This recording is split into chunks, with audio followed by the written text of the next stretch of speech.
Hello, how you going? Can you hear me okay? Where are we? What's happening? Where are we today? Here we are at the Toowoomba City Golf to start helping people understand how property works. We're all good?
Good evening all.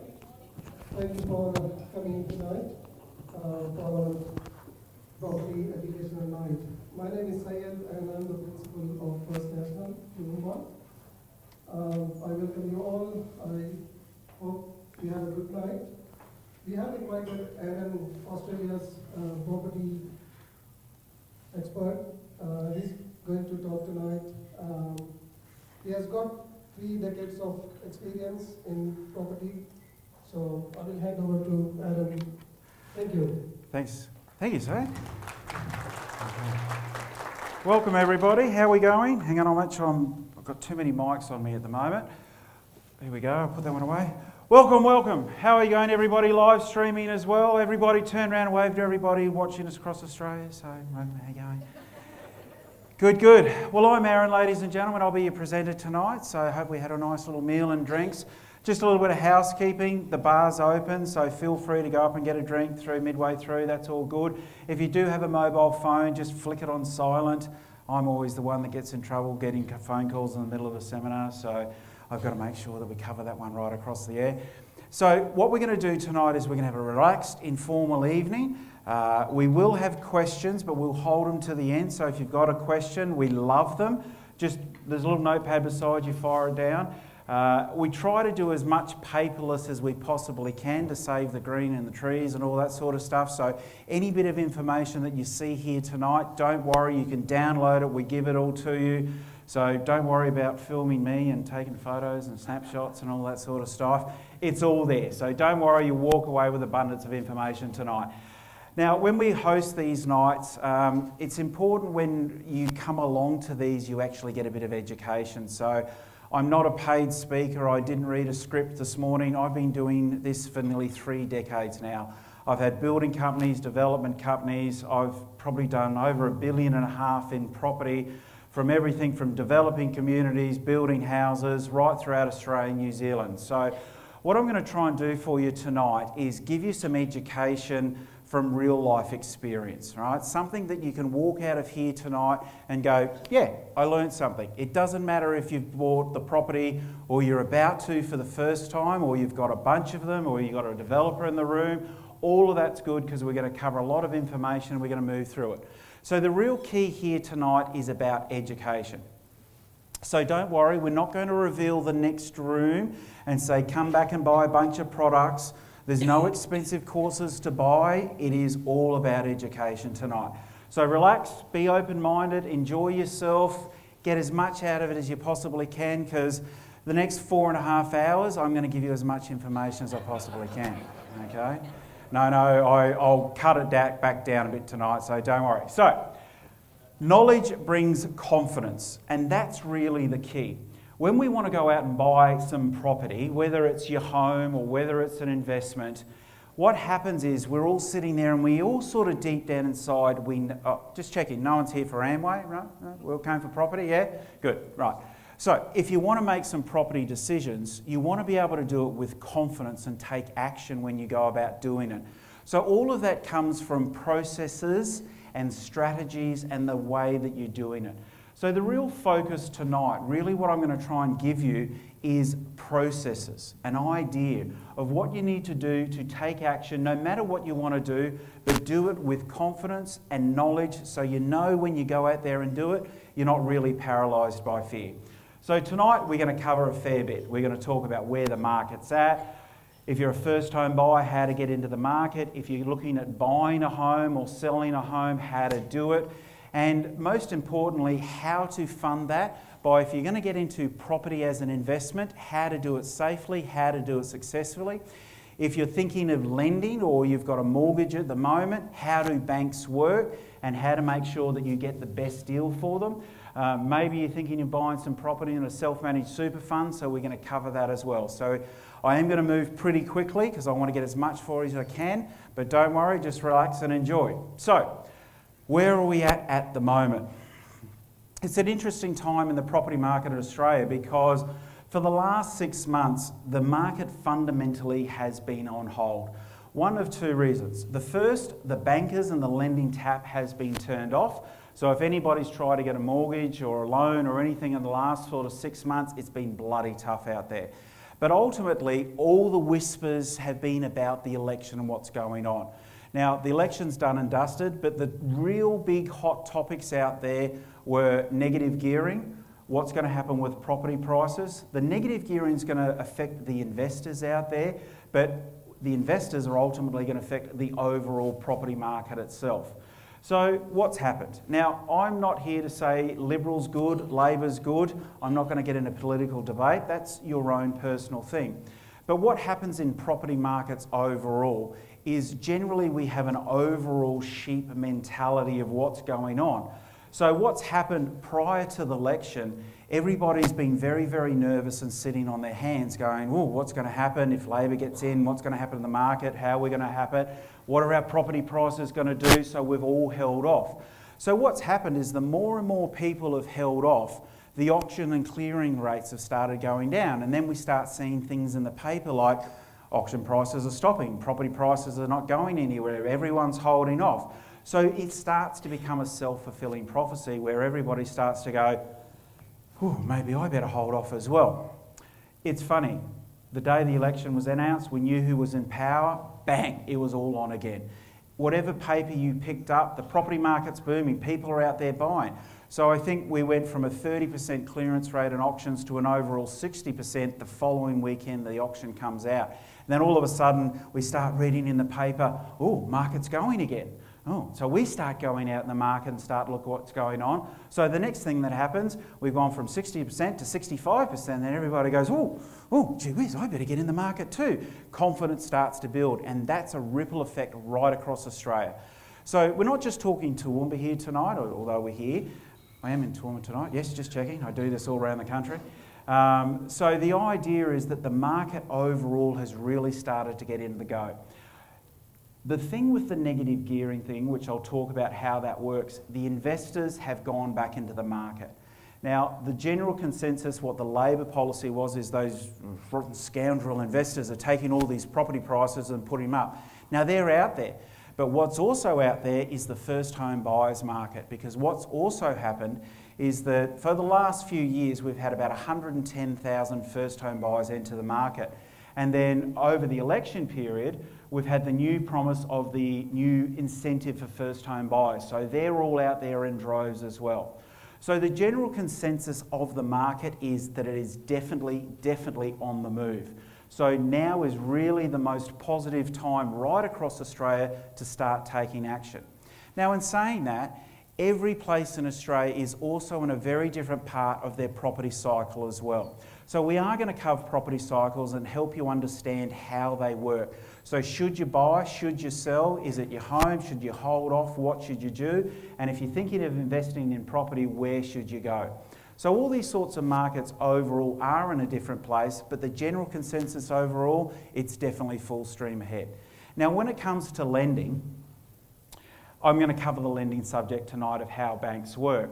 But one of the real big focuses, yes, we've seen a rate drop. I mean, hooray for that, that's great. But one of the real triggers is something called APRA, which is basically the lending body that determines how the banks lend to people. Now, when you go and get a loan, what happens is we're looking at the interest rates and, they're 3s and 4s again, which is wonderful. And, I know a few people in the room will remember when they're 18s and 19s and 20s. I was there. Geez, I jumped up and down. I swore when it hit 10%, I was going to fix all my properties. And then I saw 6s and 7s, and that was okay too. But what happens when you go to get a loan is that they don't just assess you at if it's 3% or 4%, they're assessing you so much harder. And recently, over the last 6 or 7 months, they've been assessing you at 7s or 8% interest rates. Now, what's happened is APRA's now relaxed that, and they're starting to assess you really at what the markets are. So what's happening with the banks is the banks are in the lending business as well. Now, remember, we all sit there and go, oh, those dirty scoundrel banks. They're in the business of making money. Now, they make money from lending. So what's been going out there in the marketplace is that they've had their taps turned off, wondering what was happening as well. now that they know the confidence is in the market, they're gauging the market just like everybody else. So the lending taps are officially back on. They're really there. So the criteria's changed, the rates have changed. Now is the best time if you're thinking of finance, or if you currently have finance, to start reassessing it. So we're going to teach you how to do that tonight. So overall, the market is positive right across the country, and you don't need to take my word for it. Just pick up any newspaper, any press article, and it's everywhere. It's all on. All I would say is I feel sorry for those poor people in Sydney that bought a building and it fell apart last week. So we'll cover that one as well. So other than those people that have difficulties with properties, we're all in a good place. So if marketing and lending is really in a good place, and it probably is the best place it's been in years, what should we do next? The idea is when you're going out there to purchase a property, and it doesn't matter whether it's a home or an investment, what we want to do is have a plan in place to make sure that we go through the journey smoothly and successfully. And it's a very, very simple process to go through. The first one is work out whether you're going to make emotional decisions or logical decisions. Now, what when we think about emotion is a home.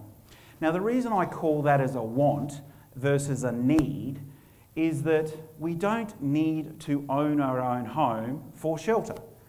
Deep down inside, we all have this, we have to protect ourselves. So it doesn't matter whether you're renting or owning, the first bill fundamentally that we always pay is the shelter, right?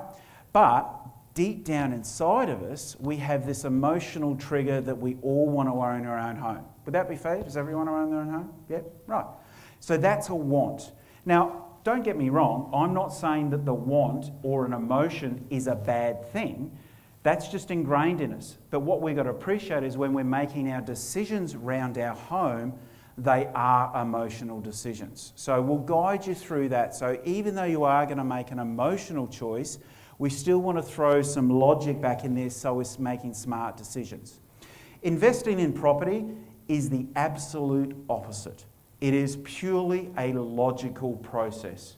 And we cover that a bit more in the back half of the section of how to make logical choices.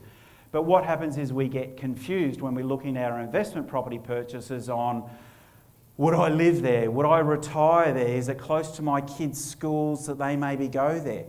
Forget all of that. Investing in property is about fundamentally one thing: more money for you. Now, I know everybody in the room wants more money, yes? Right. So it's as simple as that. When we're making our investment choices, we just want to make smart choices. Now, the next step, once we're deciding am I making heart-based or head-based choices, is working out what do we want to do. That ultimately comes back to how much can we afford. So when we're looking at a home purchase, what we've got to start with is, I'm it. You are the only one that pays the mortgage. So we don't get that knock at the door on a Friday afternoon that says, hey, Bill and Mary, you've been really, really good people. Here's some money towards your mortgage. That doesn't happen. So if we're going to go into a warm, fuzzy feeling, which is our home, we've got to first work out, can we afford the home? And that's in a two-part scenario. That is going to the bank and saying, how much money will you give me for my home? But most importantly, the long-term cash flow of that home. So if you are going to make that warm, fuzzy foam of having your dream home, you want to make sure that the cash flow of, it's not just the mortgage, it's the rates, it's the maintenance, all these ongoing costs, you can afford to make sure that those outgoing expenses for our heart-based emotion aren't going to affect other parts in our life. So the last thing you want to do is put all your eggs in your home baskets and then go, gee whiz, I'd love to eat, or turn the power on, or at least put some petrol in my car. So you've got to get your budgeting right so you make sure you're doing it and you're not compromising on the other side. When it comes to borrowing for an investment property, it's a different scenario because we have other people helping us cover the costs with that. Now, I will show you how that works, but that's an important thing. So if my investment property is going to cost me nothing, beautiful. If it's cash flow positive, even better, because then I can put some of that cash flow positive towards my other lifestyle or my home or my car or my toys or just whatever that may be. If the investment property is actually cash flow negative, $10, $20, $30 a week, what you've got to start assessing yourselves is, because your investment property is ultimately going to give you the better life through making money from property, can I put that $20 or $30 a week towards that property? But ultimately, then you start asking yourself that little bit of sacrifice. You know, am I spending, $20 a week on cafe lattes, or I don't know, my mobile phone app, or Candy Crush that seems to be I don't know if that's the new craze, people are using it, but those sorts of elements, right? So we've got to make sure that when we're going to borrow, how much can we borrow from the bank for our home, and can we ongoing cash flow it? And with an investment property, is it cash flow negative? And if it is cash flow negative, is that worth the long-term goal? But ultimately, the other people that pay for it. Now, this is interesting because step 2, which is doing your numbers and getting the banking right, always seems to go in reverse. What most people do is they do step 3, which is, which one do I want? What I would say to everybody in the room is, don't start working out what you want for a home or an investment property until you've done the banking first, because you don't know your budget, you don't know what you can cash flow. Once you've done that step first, then you can go out and choose. Now, buying the home criteria is very simple. What do I love? What is going to make me happy? Because, look, what is this, 29 years? I've probably had hundreds of thousands of people through workshops like this. And what we do is when we go out there, our home, we get all excited and we all want to do it, and we confuse the choices of how we do it. The home is fundamentally what's going to make it happen. And all those people and all over those years, when we talk to them in the end, and tonight we're going to do some comment forms, and we talk to you afterwards, and what we find is most people, they try to get in their home as early as they can and end up still being in debt till they reach retirement age. There's a few left that aren't, but the majority of us are trying to get out of that debt-free period. So if you are going to be in debt for a warm, fuzzy home, make sure that you love it. Now, if it comes to an investment property, the criteria for buying an investment property is easy. What will make you the most money with the least out-of-pocket expenses and the least amount of risk and stress? It's as simple as that. I just call them other things, but when you're looking at properties as an investment, just keep remembering, I'm here to make money. What will make me the most money? My home is what will make me the happiest the most. And then when you're going through this journey, you need people on your side to help you with the journey. Whether it's buying your home, helping you go through and find the right places to live. If it's an investment property, where can they go, what to do.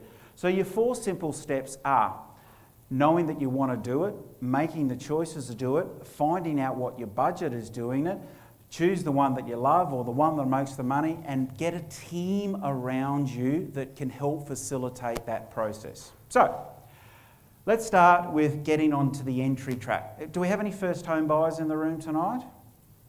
Yes, we've got a few here. Okay, so what we want to do is for the parents in the room, if you do have kids and you want to help them get into the market, there's a few simple steps. So if you're thinking of buying a home for the first time, what you've got to start working out is, how do I do it? How do I afford it? What's the right one to live in? Now, a lot of the times when we're out there looking at our first home purchase, what we're trying to decide is, what can I afford? Now, first-time buyers, that's generally limited because, we're just getting into the workforce, we've saved our deposit.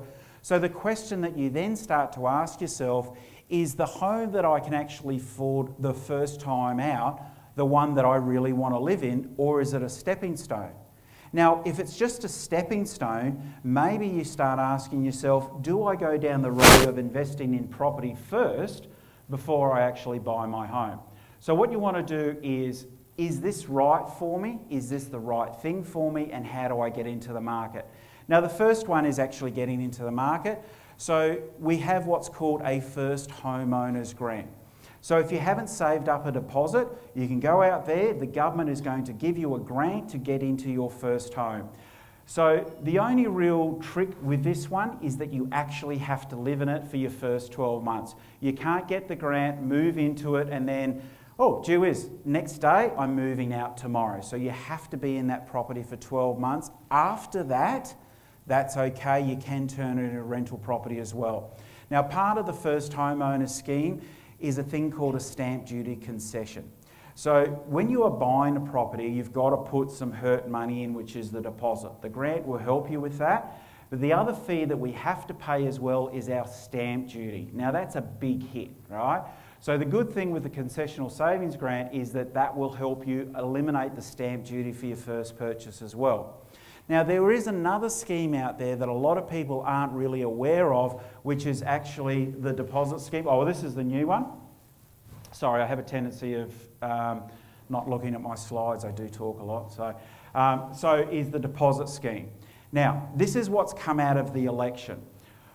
We often confuse this as another grant. It's not. Now, what happens when you go out there and buy a property? We generally go in at a sort of 5% or a 10%. And if you're only going in a lower deposit, you're going to get an extra fee with lending, which is known as mortgage insurance. So if you're under a 20% LVR, which I'll explain loan to value ratios in a sec, you're going to get another fee slogged by the bank.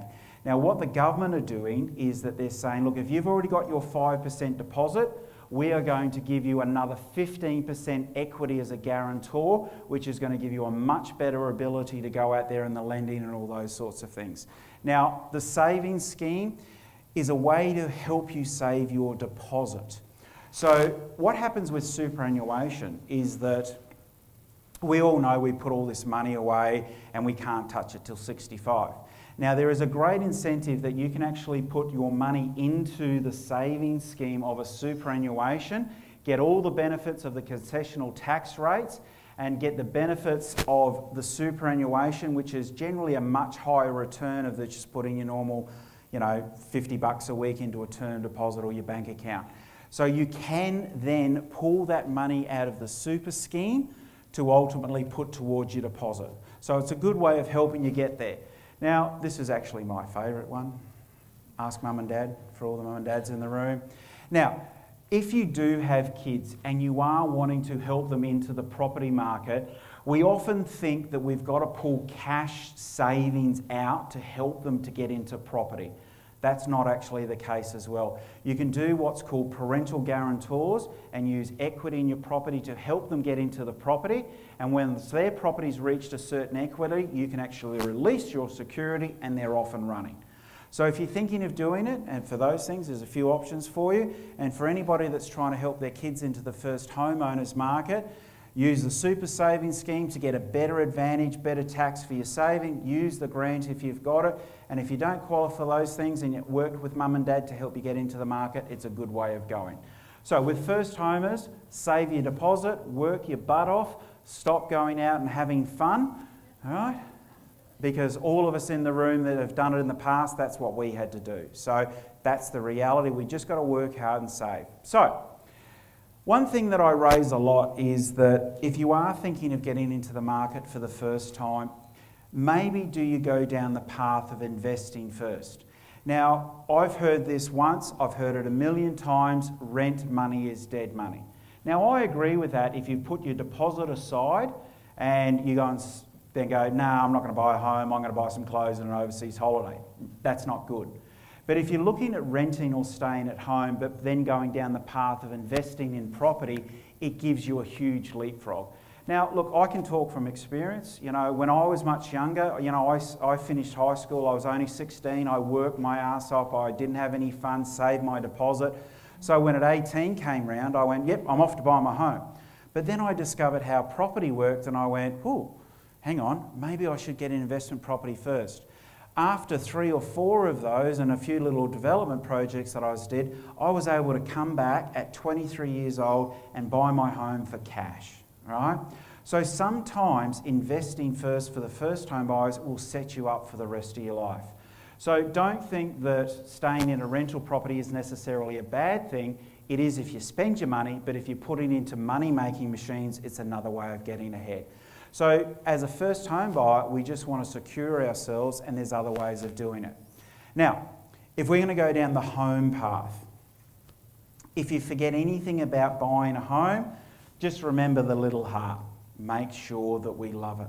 Now, when it comes to buying and selling our homes, the good people at First National have given you all the tools and techniques to go through the process, how to stage your home, how to look for a home, all those sorts of elements.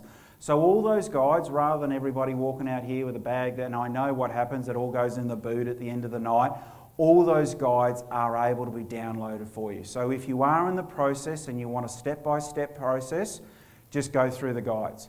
What I want to cover for you tonight, though, is things that aren't down in paper that you can walk away and start thinking about for real. The first one is, before you start shopping, do the prep work. So the first part of the prep work is actually probably the most boring, tedious one. It's called a budget, right? It's not complicated. The download guides are there if you don't have a budget, but just sit there with a piece of paper and go, how much am I spending on food? What am I spending on Netflix? What am I spending on my car? What's left over? Then, once you've done that budget, you can start working out, am I spending too much on Netflix and coffee and shoes? Could that now go back towards my dream home? Because that's what it all comes about.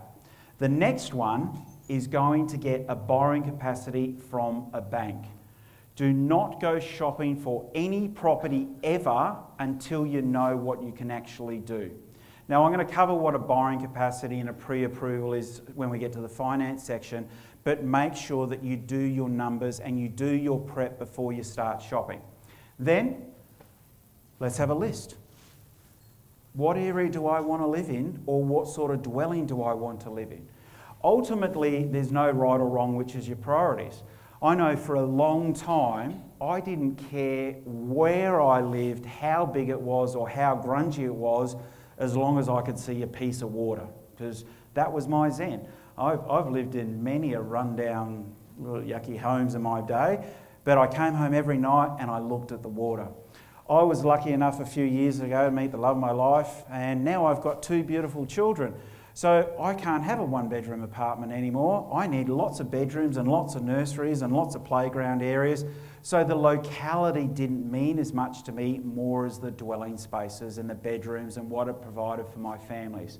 So what is your priority checklist? Is it the dwelling? Is it the room sizes? Is it the location? Is it the view? Is it going to be close to home? Is it close to the schools? Is it close to work? Get your priority list out. Because the good thing is, when you start looking at your home, and all the team here at First National Toowoomba are going to be there for you when you need it. But the best thing that you can do for that team and your team, which is really the same team, is get your list of priorities right. What are you looking for? What is your number one priorities? And then have an A, B and C list of what are the must-haves, what do we really want, what can't we live without.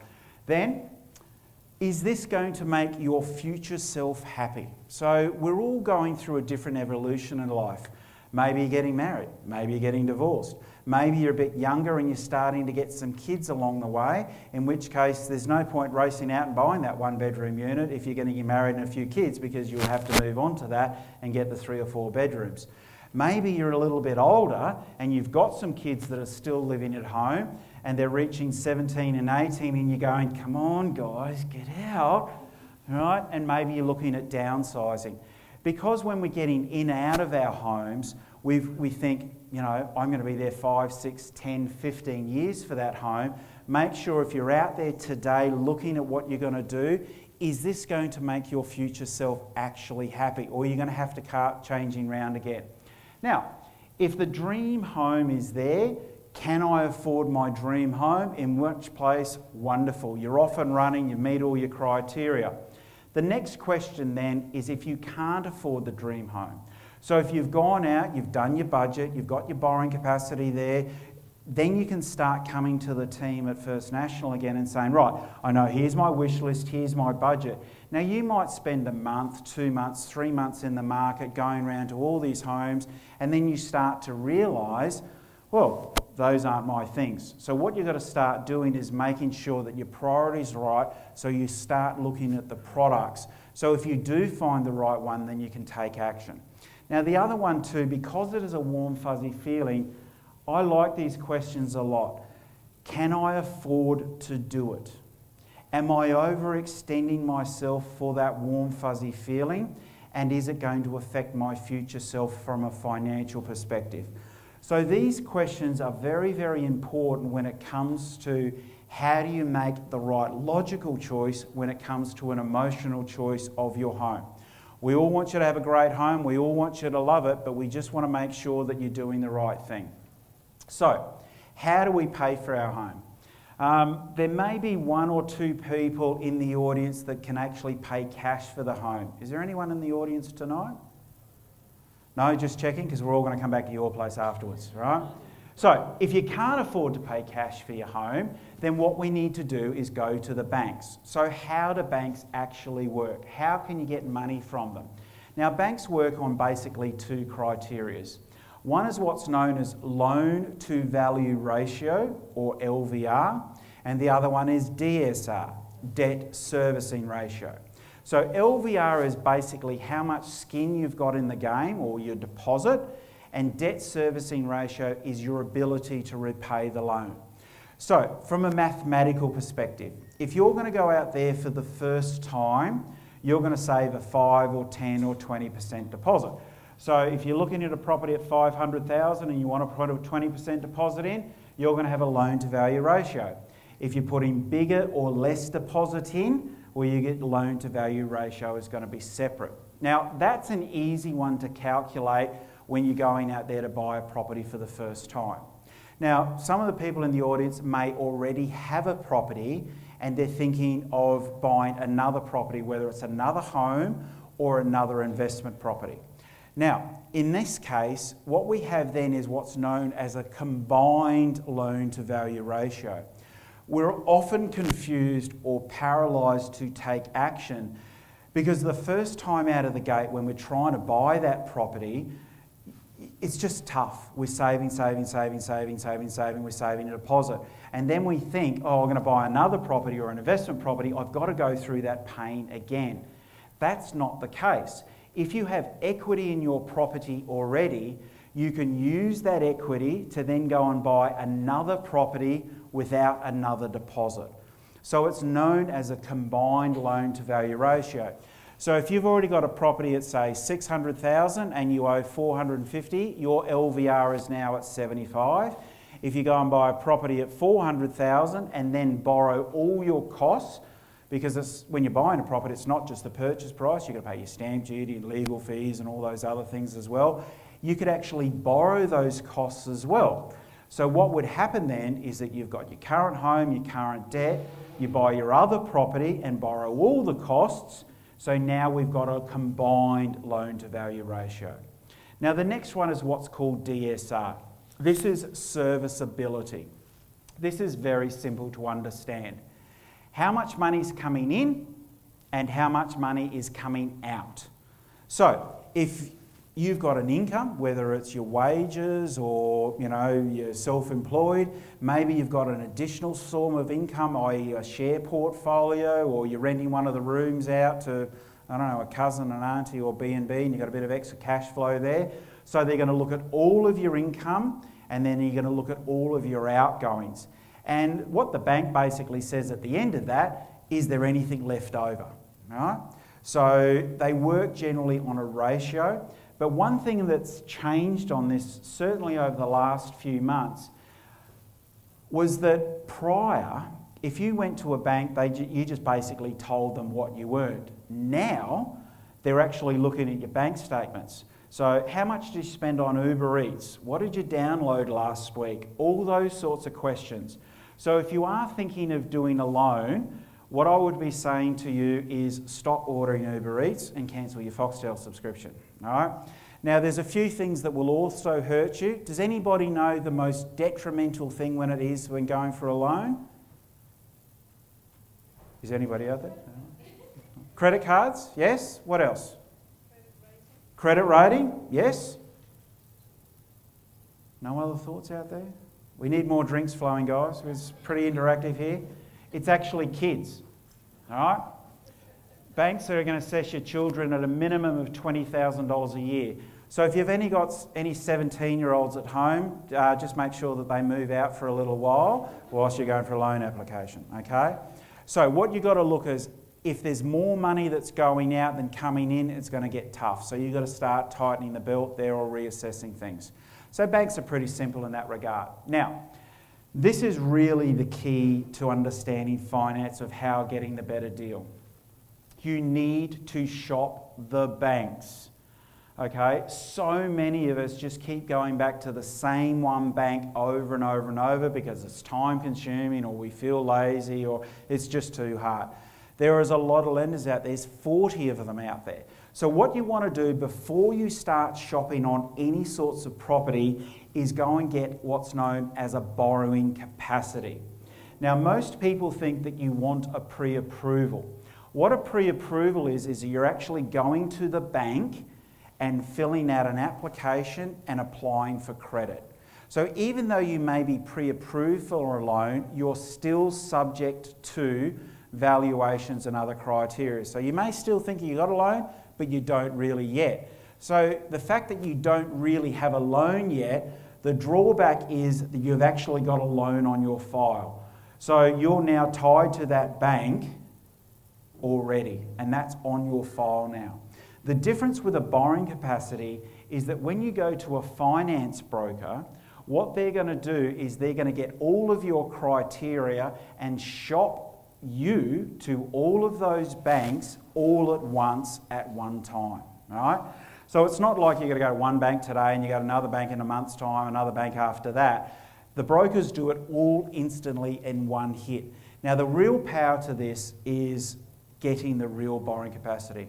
Now, we had a client come to us and she said to us, Aaron, I want to buy a property at $270,000, or was it $290,000, because that's what my local bank manager told me. And we said, sure, we'll find you a property for that. The first question I've asked is, how did you arrive at the figure at $290,000? Well, that's what they told me. I said, who told you? Everybody? No, just one.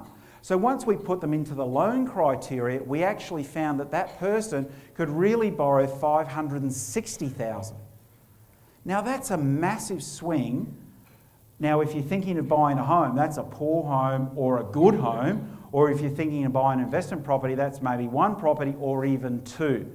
So the real criteria here is making sure that you shop your banks through the brokers. And one of the real key thing here is equity or valuations. Now, when the lady came to us and she said, can you help us shop? We organised valuations on her home. Now, what we did is we got 3 different valuations on the same day and the same property, and there was in fact $110,000 difference from 3 different banks. Now, that's massive, guys. So the key here, ladies and gentlemen, is if you're looking at shopping at finance, don't go to one bank, go to all of them and make sure that they get pre-values on the properties that you currently have or the ones that you're looking at buying. And that way you can shop all the banks at once. And then you know who's got the best deal, who's got the best rate. Now, sometimes the best deal isn't necessarily the lowest interest rate, because Bank A might offer you $250,000 at 3.9%, but Bank A might offer you $500,000 at 4%. So the cash flow, yes, if you've done your budget right, you might be able to afford that extra 1% overall. Ain't going to hurt you that much, but again, it's got a significantly difference in the purchase price. So valuations are what you're really shopping, because they're the ones that are criteria, because a valuation means that you're a much lower risk to the bank, so they're going to give you a much better deal. So when you're looking at brokers, it's important that you get the criteria right for your broker as well. Now, if you've got one, great. If you're shopping for one, ask them a few simple questions. Firstly, do they have what's known as platinum status? Now, what platinum status does when you're looking at a brokerage is that they can do all those applications and all those pre-valuations for you for free. So it's not like you've got to go out there and get $300 or $400 on a bunch of valuations. The brokers can do it for you. Now there's also brokers that specialise just in a very small little local market, so maybe they only lend to certain homes in Toowoomba East and a certain criteria, but there's brokers that do the whole lot. So maybe you're looking at buying a house and land package and building your dream home or an investment property. Maybe you're looking at lending in a self-managed super fund. Maybe you're thinking of selling up here in Toowoomba and moving to the GC or Mackay or Ayers Rock. Can they lend to properties in those areas? Can they lend in self-managed super funds? So when you're shopping with your brokers, make sure you ask those questions. Can you do pre-vals for no upfront costs? Can you do all sorts of lendings? Can you do lendings in self-managed super funds? Can you do lending into states? And can you do all of it for me? Because you want to make sure that they're doing all the right thing. So very, very important. Don't just go to one bank, go to all of them. Go to the broker to do all the legwork for you, because it doesn't actually cost you anything at all. Now, if you don't have a good broker, most people don't realise that First National actually has a finance division. Right?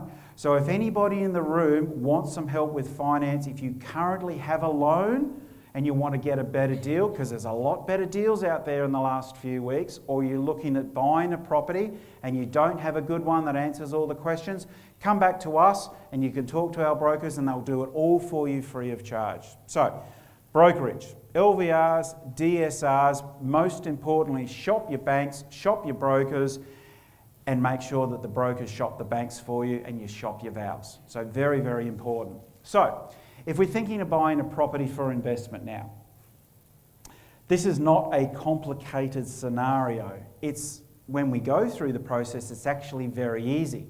The first fundamental step is stop calling them investment properties or properties, because generally in our own mind, what we are thinking when we say the word property, somewhere deep inside in our subconscious, all we hear is home. Right?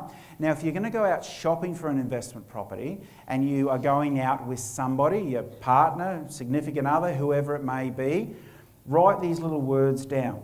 If either of you go out looking for an investment property and you use the words, "Oh, I like it," feel free to slap the person. It is a widget. It is just a tool to do a job. We don't care what the widget is, we just care that it does the job. What I try to help you is that when we do an investment property sort of overview, we do go through a scary bunch of emotions. It is going to be a roller coaster for you. So what you want to do is stop focusing on the product and focus on the result, which is more money for you. So all I want is more money for me and my family to give them a better life. So that's the criteria for an investment property, is does it have money? Now, this is where we start changing your thought process.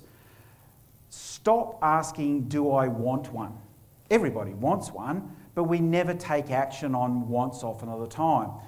Do we need one? This is a real important question. Do I need more money? Now, financial freedom. This is an interesting set of two words, because a lot of investment property seminars or wealth creation seminars say the words financial freedom. And what they mean by financial freedom a lot of the times is they'll show you pretty pictures of cars and boats and toys and travel. Yeah, all good. Don't get me wrong, I love travelling, I love playing with my boat and riding my Harley whenever I get to, but that's not financial freedom. Financial freedom is simply this: how long can you maintain your quality of life if and when the money stops? Now, this is a very, very simple equation. Do your budget. What does it cost me to run my household each week? So my mortgage, my rent, my food, my electricity, blah, blah, blah. So let's say the scenario costs you $1,000 a week to run your household. Open up your banking app, and if you find that you've got $5,000 cash there or $5,000 in your offset account, 5,000 divided by $1,000 a week, you have 5 weeks of financial freedom. And then you start getting knocks at the door saying, come and pick your kids up from school, or why did my car just get towed away, or please get out of that house because it's not yours anymore. This is actually why I do what I do. Yes, I love wealth, I love toys, all of that, but the reason I stand up here night after night for 30 years is because financial freedom is making sure that you can control your life without those outside influences. Here's a funny statistic. We've got about 100 bodies in the room. When people retire, and we sort of say 65 these days, out of 100 people, 62 of you are broke. So we need to stay to the end of the workshop to how to fix that. 29 of you, it's okay to leave now because your financial problems are all over. No? One of you will be wealthy though. So who wanted to be the wealthy one? You? Okay. All right. You're cheating, Liz, because you've been here before. Who wanted to be come on. This is a tough room, isn't it? I would have figured everyone said, I want to be the wealthy one. All right? Okay. So if you're wealthy, what we've done as a wealthy person is that we've got some investments giving us an ongoing income, right? So each week we get a check with a bunch of money on it. What do you think the number would be as a check for a wealthy person? No clue. I haven't been wealthy before. All right. What would you like as a wealthy person? What do we think, guys? 100 grand a week. Follow this lady home. Okay. So the reality is that if you're wealthy in Australia, it means you're actually making $800 a week. 80% of every room that you walk in from now on, the grocery store, the gas station, people at work, 80% of the people around you will be retiring on $333 a week. Scary stuff. Now, I used to do probably 20 minutes, half an hour of this segment realistically of are you on track? Now, before you start making emotional choices, you've got to work out can you make those emotional choices, which comes back to money. So what we're going to do now is a little exercise to show you whether or not you're on track. Now, if anybody's got a mobile phone and you want to do this tonight, we can do it live for you. So if you've got a phone, that's cool. Just go to firstnationalassist.com and we can play along. But just for the ones that don't want to do that, we're going to do this example live. So you just go to First National Assist. Here we go. So First National Assist. And then we're going to pop in here. And then we're going to go to our toolboxes. Now, the good thing is, where we go. Oh, I love technical difficulties. Here we go. So are we on track? So we just go to our on track exercise. So this is a very simple, quick exercise that you can do to make your next steps. Our current income, so I don't know, the average income in Australia, $80,000 a year. Ideal retirement income. Now, when I talk about this with ideal retirement income, everybody's got a different opinion. Some people say, I've got a lot more time on my hands, I need more money. Other people go, no, home's paid off, I still want to travel, so I can do with a little bit less. So maybe we do a little bit less, 65,000. Now, minimum retirement income. That's why I'm here tonight, to make sure we get that. Because even if you have a freehold home, it's still going to put its hand out each week and say, feed me with electricity and maintenance and rates and insurance. And you still want to eat. And if you still want to do other things like get somewhere in your own car, you need petrol and rego. So what's the minimum? Now, most people generally say they need $1,000 a week, so say $50,000 a year to keep going. Now, this is an easy exercise. How much have I got? So, I don't know, let's say my home's worth $500,000 and I owe, I don't know, $250,000 on it. Do I have an investment property? Maybe. I've got a little nice unit down the road worth $350,000 and I owe $250,000 on it. Shares, well, I bought some Telstra shares a few years back and they're doing okay. Superannuation, the average super these days is about $150,000. I've tucked away $2,000 of cash under my bed that nobody knows about. Now, other assets. This is fundamentally a very simple box. Anything you can sell to eat. Vintage cars, watches, I don't know, the third child you didn't like, possibly the kidney you're not using, right? So, anything I can sell to eat, so maybe I've got, I don't know, $5,000 worth of those. All right. Now, credit cards, we want to know what your debt is because you've got to pay that off. So if I've got a 20 grand debt, so where am I at the moment? If I've got $1 million worth of assets and I owe $520,000, that means you're at a current financial position of $500,000. So if you've reached retirement stage and you've sold everything that you've got and you get that $500,000, this is your ongoing income for the rest of your life. So if we've got 5% net return, now if anybody knows anywhere we can get a 5% net return after fees, tax and charges, let me know. You're going to be living on $25,000 a year. If you only got 2.5%, well, you're actually going to be living on $12,500.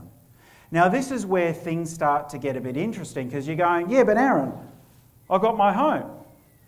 Nope, you had to sell that. The biggest mortgage business out there in the world today is a thing called reverse equity mortgages, because everybody gets to retirement, they get their home paid off and they can't keep going, so they've got to go backwards again. So this is the reality of it. So if you've done where am I at the moment, the next question is, how much money do I need to make? All right, so if I need a retirement income of $65,000, you would actually need $1.3 million giving you a return of 5%. That's after fees, tax and charges. So if you only get 2.5%, see how it jumps? You actually need now $2.6 million. That's how much money you need to make. So if I want that $65,000, $1,200 a week. Now, if I need to make $2.6 million and I've got $500,000 to my name, that means I've got to make $2 million. How long have I got to make it? All right, I don't know. How old are we today? I don't know. There's some young people, some old people, so I'll split it down the middle. Say we've got 45. I want to retire at 65. That means I've got 20 years till left for retirement. That means that you need to save $100,000 a year, every year, year in, year out. All right? I can tell you, ladies and gentlemen, that one little exercise, if you take 2 or 3 minutes, that took 2 or 3 minutes, and you do it yourself, it will change your life forever.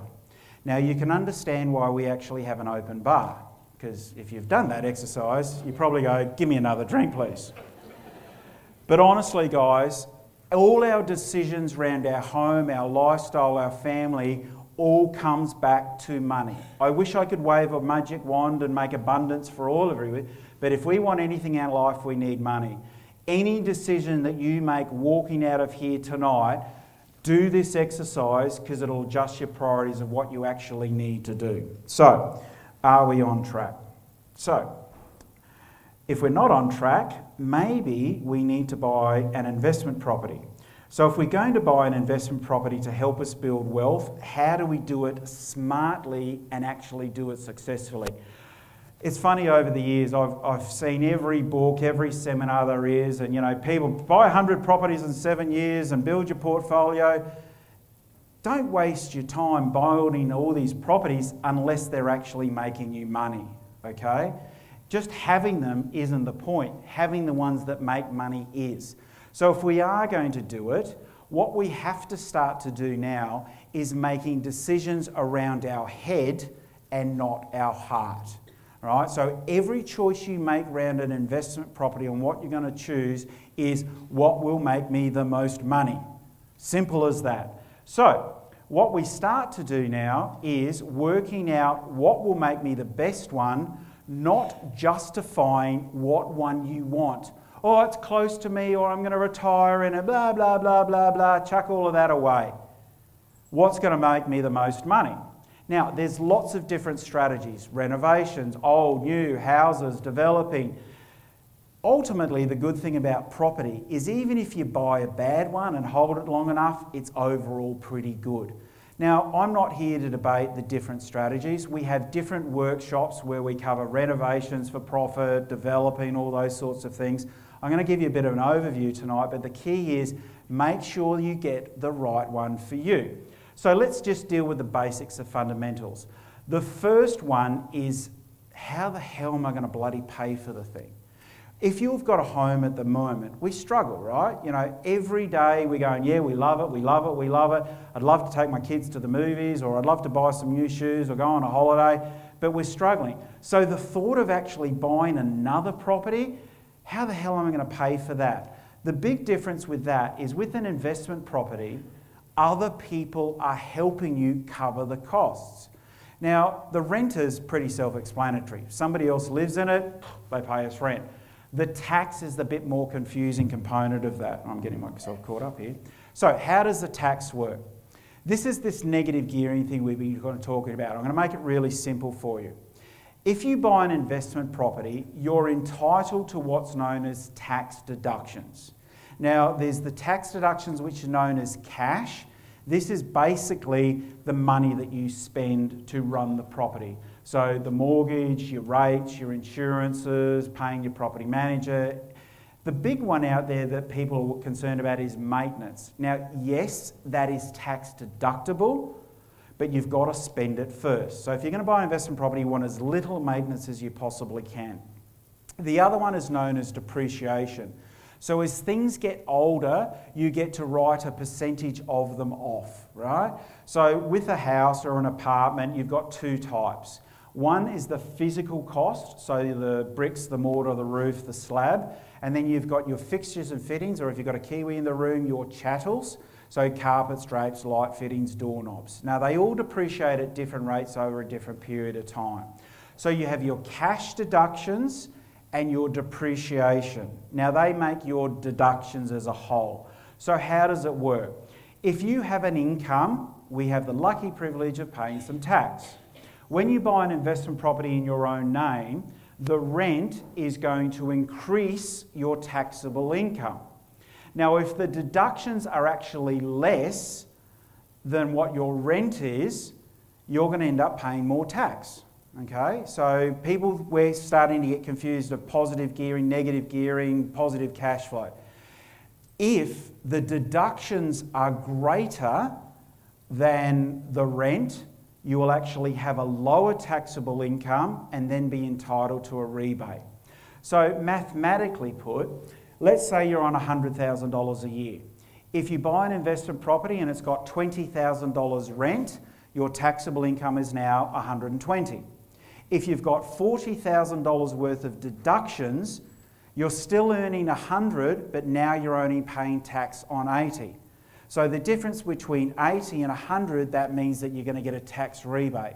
Now this is where it actually gets quite exciting, because the formula will replicate itself.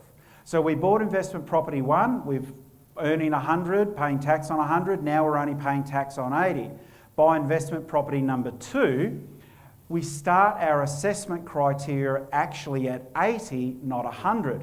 So 80 plus 20 minus the 40, now we're only paying tax on $60,000.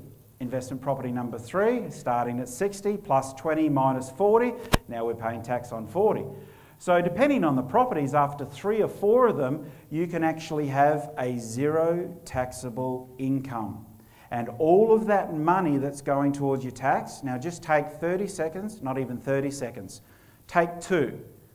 How much tax did you pay last year? I know the answer for everybody is too much.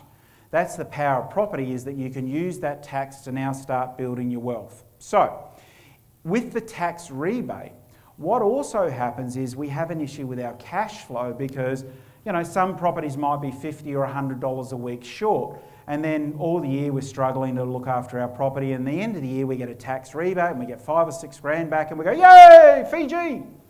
And then the next year we keep struggling, right? Some smart people put the $5 grand into a bank for the next. But the advantage is that if you're a salaried employee, i.e. you've got a job and a wage, you can actually claim that tax rebate in advance. So if you're going to get, say, a $5,200 tax rebate at tax time, your accountant can lodge a form, an income tax variation withholding form, which, technical terms, basically the accountant says to the tax man, look, my client's spending $200 a week in tax a week, but he's entitled to $100 a rebate a week. The tax man then sends a letter to your paymaster and says, instead of taking $200 a week, only take $100, now you get a $100 a week pay rise.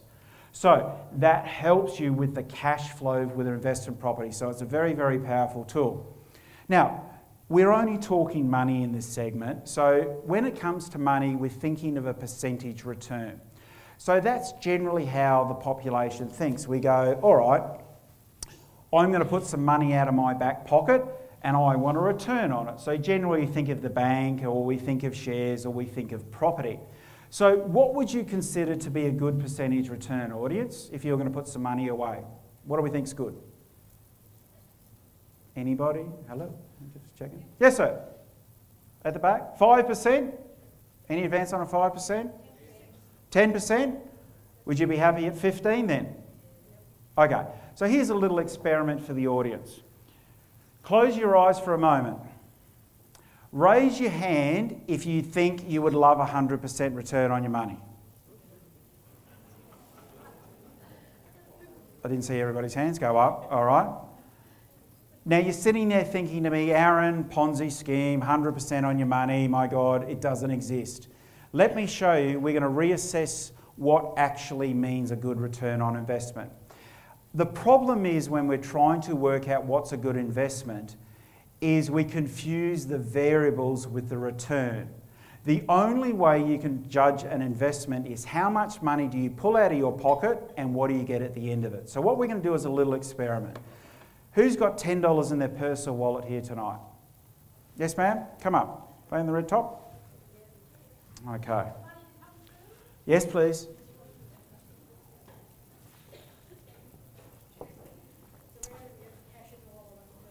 Yes, and if you don't have $10 in your wallet, you should definitely maybe make some more money. Okay, so here we go. How you going? I'm Aaron. Hi Aaron, how are you? Good, what was your name? Vicky. Vicky? Yep. Vicky has pulled $10 out of her purse and she's just made an investment. Now you can take a seat back down, Vicky. That wasn't a bit, no, just kidding. Right, so $10 out of our purse. This is our real test, right? Don't go away, come back.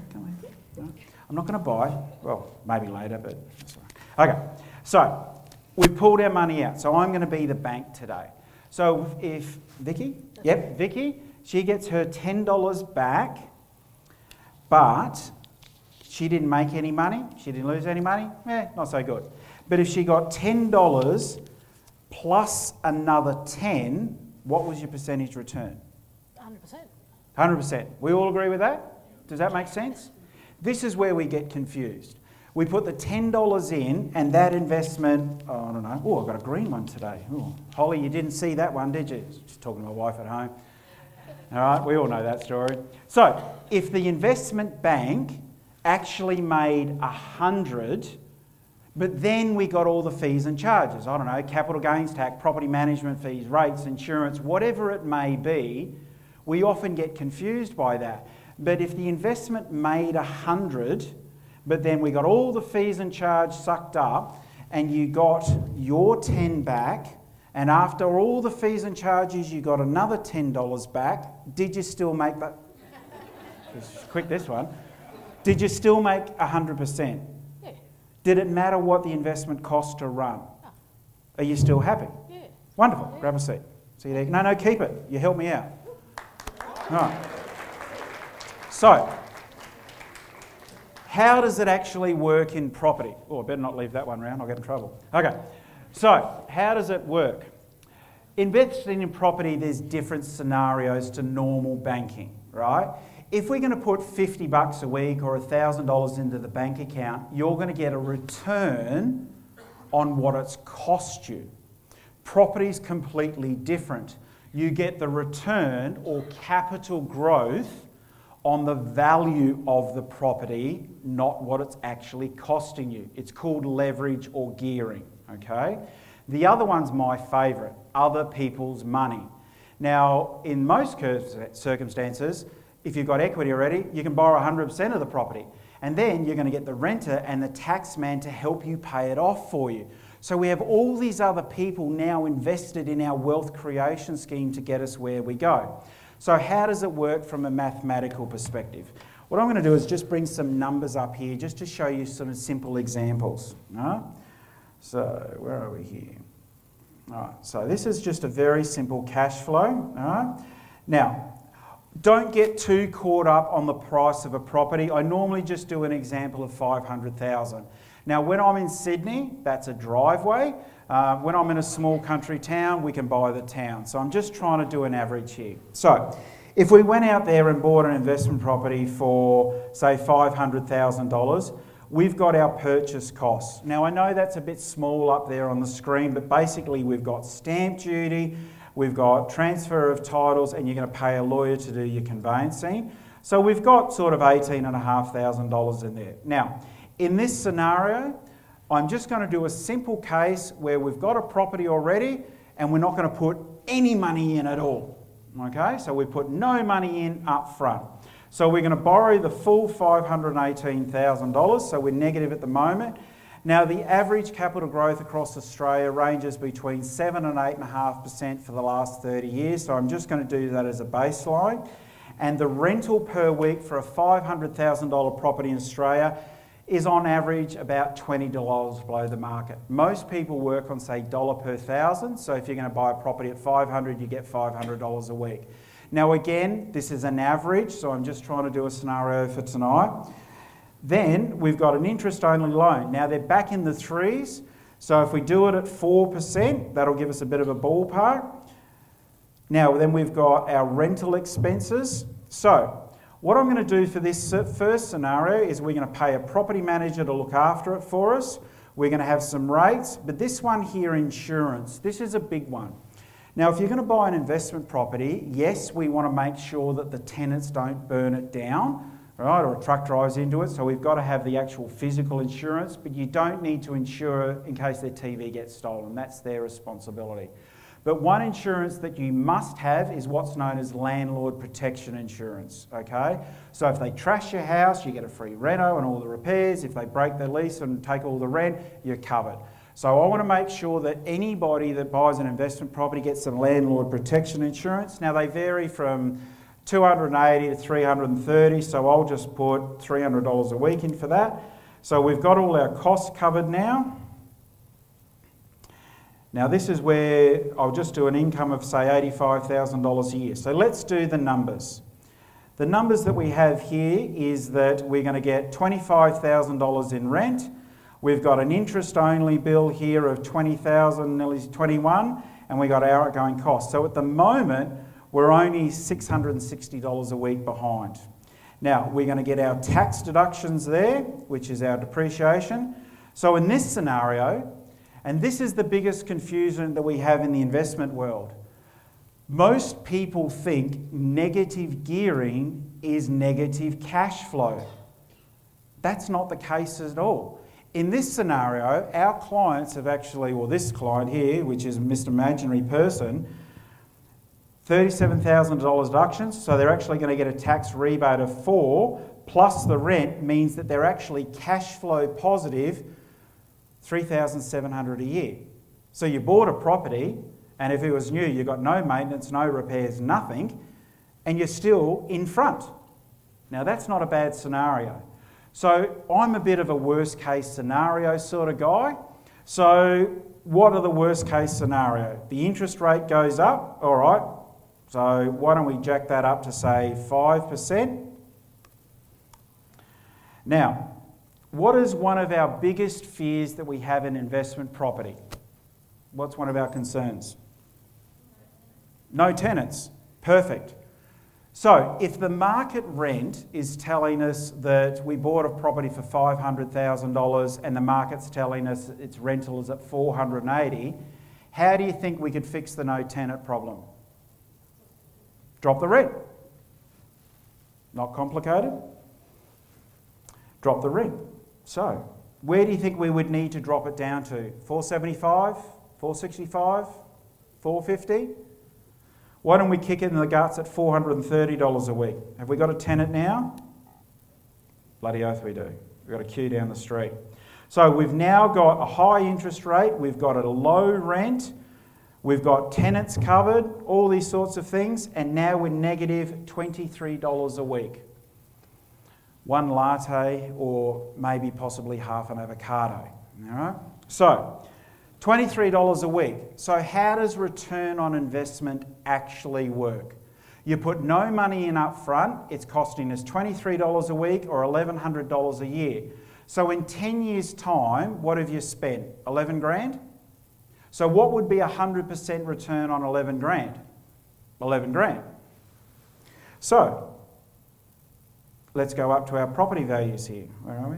Top floor. There we go. So we bought the property at 500,000. In 10 years' time, it's worth 983. We haven't paid anything off it yet, and we sell it, pay the debt back, and we've still got $464,000 left over. So if 100% return was 11,000, do you think that investing 11,000 to get $460,000 back is more than 100%? Bloody oath it is. All right? You're not going to get 7% capital growth, you say. That's okay. Why don't we put the capital growth rate at the same rate as inflation? So it's just going up the same rate as bread and milk. The property's only worth $671,000. We pay the debt back and we've still got $153,000. So what have you put in? 11,000. What's 100% money on 11,000? 11,000. So if you put 11,000 in and got 150,000, is that still more than 100% return? Leverage and gearing, guys, that's how it works. So what the real factor is, knowing that the cash flow there isn't as scary as we first thought. So for the people that aren't so much into maths, I'll just make it a little bit simple for you. If we bought a property at 500,000, we borrowed the costs at 520, an interest-only loan at 5% is going to cost us $26,000 a year. Property and running costs $5,000. So each year we need to find $31,000. If we're only getting $430 a week, we're getting $22,000 in rent. You get a potential tax rebate. So we're $29,000. So we're $25 a week short. Okay, so if we're $25 a week short or $1,200 a year, if the property only goes up at 5%, it's gone up by $25,000. So how does the maths work? Now, just the scenario we did with Vicky before, you put your money in, right, and you had to get your money back first, didn't you? And then whatever's left over, you simply divide it by how much you made. So if we put $25,000, they've gone up in value, it's cost us $1,200. That's less as 23,000. 23 divided by 1,200, your percentage return is actually 1,800%. Now everyone walked in here thinking 10% was pretty good. Maybe you might start thinking on a very different level. And that's the power of leverage and gearing. Well, gee whiz, what if I only get 2.5% capital growth or it goes up with inflation? You're still nearly getting 1,000% on your money. Now, if property, what it does is, over the last 100 years, it's averaged 7%. If you do an average of that, you'd have another $483,000 in your pocket and you've spent $12,000.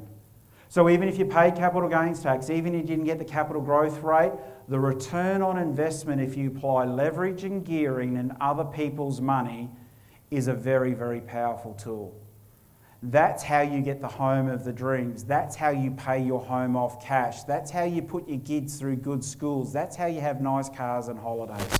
But more importantly, that's how you maintain your quality of life if your income does stop, is making smart choices and judging their investments on the right returns. So, here's a simple question. If I go back, what would you prefer? 924% return on your money, or would you prefer 483,000 on your money? You want more, right? The answer when you're searching for your investment property is not the one that most people look at. When they're out shopping for a rental property, generally they go, well, that one's renting at $510 a week, that one's renting at $520 a week, I'm going to take that one. Cash flow is not capital growth. $10 a week will not change your life, but finding a property that goes from 2.5% growth to 7.5% capital growth will change your life. So what we need to do when we're looking for capital growth or investment property is, how do we find it? So how do you choose capital growth? Now, most people out there generally turn to residential investments. Hey, commercial's wonderful. We've actually got the national chairman of First National for Commercial in the room, so if anybody wants to talk commercial, he's the guy to go and see. I can see him straight to the bar now, but he's out the back. So we're going to cover residential. Why does residential work? Everybody needs a home, not everybody can afford to buy one. Now, when I started doing this, it was like 27% of the population rented. Now it's 48%, and they're expecting that by Australia, in like 2035, 2040, 70% of Australians will be renting, all right? Everybody needs a home. So when we're starting to think about what home should we buy for investment, let's start with the dwelling. So you can buy a house, you can buy a townhouse, you can buy a duplex, you can buy a low-rise, or you can buy a high-rise. What one is going to sell for more in the future? Any thoughts? Freestanding house? Any other questions? Who thinks a freestanding house? Okay. Generally the answer is because the land goes up, right? So the land is what goes up and a building depreciates. Yes, that is true. So when you think of an apartment, the apartment's got very, very little tiny bit of land and a lot of things that are going backwards in value, where a house has got a big chunk of land. But what you've got to start thinking about is, yes, that theory is true, but change your philosophy is you don't make your money when you buy it, you make your money when you sell it. So what we want to do is sell it to the person that's going to pay us the most. Does that make sense? Who pays the most when they go out to buy a property? An owner-occupier or an investor? Owner-occupier? Investor? Who gets emotionally attached the most? All right, so for people that have said investors, let's do a little thing. Has anyone been to an auction? Seen one of those, bought a home? What happens is we got three couples sitting there and they're all going, okay, we're going to buy our home. I've got Bill and Mary over here, and I've got Bill and Bill over here, and I've got Mary and Mary over here, and they all want to buy their own home. So what happens? The auction's going, they go, puts a bid in, I don't know how those guys do that. Mary's over here going, come on, we've reached our budget. Bill's going, no, we reached our budget. Mary goes, come on, we love our home, we deserve it. You know what, I'm going to start shopping at Aldi. Don't worry about that Coles, let's go for it. Bang, puts another bid in. Bill over here is going, yeah, we'll do that too. No, we really want to buy our own home. Don't worry, babe, I'm going to sell the Harley. Put another bid in. Okay, he puts another bid in. And then the next owner-occupier goes, I'm going to work so much harder, and we keep bidding and bidding and bidding. As an owner-occupier, we get emotionally attached and we justify a purchase, so we keep bidding an auction where the investor goes, I'm out. Numbers don't work. See ya. All right? So if we're going to buy a dwelling to resell, we want to buy the widget that people will pay the most for, and the people that pay the most for widgets are owner-occupiers. So when you want to think about it, think of the dwelling that ultimately will give you the most, right? Or appeal to the most owner-occupiers. Now, that's simple. Yes, it's ultimately old days land, but it's actually the rooms. Because you think of our journey of life. When we're young and we're starting to get our first home, it's generally a rental, and we're trying to get away from mum and dad, we don't care where it is or what it is, as long as it's away from mum and dad, so we can go away and drink and have some fun, and I won't say those things that we normally do away from mum and dad. Now then we start going out, maybe getting our own place, possibly apartment, and then we start to fall in love, and the guy's out there, he's got the cool bachelor pad, and then the girl comes in and goes, great, I love you, it's great, but get your clothes out of my wardrobe and park your car on the street. And if you've done really, really well, and you've gone together and you start moving together and you start having families and kids, guess what? All of a sudden we need 3 bedrooms and a double lock-up garage. So the vast majority of people out there want 3 bedrooms, double lock-up garages. So that's why houses and townhouses and duplexes and those sorts of products are always a better investment, because they just appeal to more people that pay the most. Does that make sense? So when you're choosing the dwelling, think about the owner-occupiers. Then we start thinking about the location. So where do we buy? So is it better just to focus on one suburb or a few suburbs? What do we think? A few? Okay, so is it better to compare 3 suburbs or 20 suburbs? The more the merrier, right? So if we're going to start comparing locations for capital growth, what we need is some form of assessment criteria other than do I like it, right? So what we need to do is a checklist or a criteria. Now, when I was 18 years old, I just sat there and went, well, gee whiz, I need some capital growth and I need a checklist. So I created a capital growth checklist. It's not technical, call it whatever you like. So what should we have on our checklist, ladies and gentlemen? What's on our list? What do we think? So what was that? A budget, yes. We got a price. So once we've got the price set, what are we looking for in our suburb or our location that makes it go up? Schools, okay. Infrastructure, close to work. What else? Transport, yep. Sorry, what was that, man? Shopping centre? Yeah. So when people say infrastructure, infrastructure is just a word. What we've got to do with infrastructure is actually look at things. So jobs are very, very important because people need to pay us rent and they need to get a mortgage to buy a home or something in the future. So don't buy in one-horse towns, you know what I'm talking about, where things close up and the town dies. Make sure that you're in an area, an industry that's got lots of jobs. Schools, I bet somebody in the audience tonight knows someone that's moved to a different area just for the school zone. Shopping centres, medical centres, recreational, water, environment, topography, pubs and taverns. Actually, that should have gone in the recreational department, but you know, that's all good. So we have infrastructure. Then we have supply and demand. So how many properties are available for sale in that market? How many is out there? What's going on? How many people want it?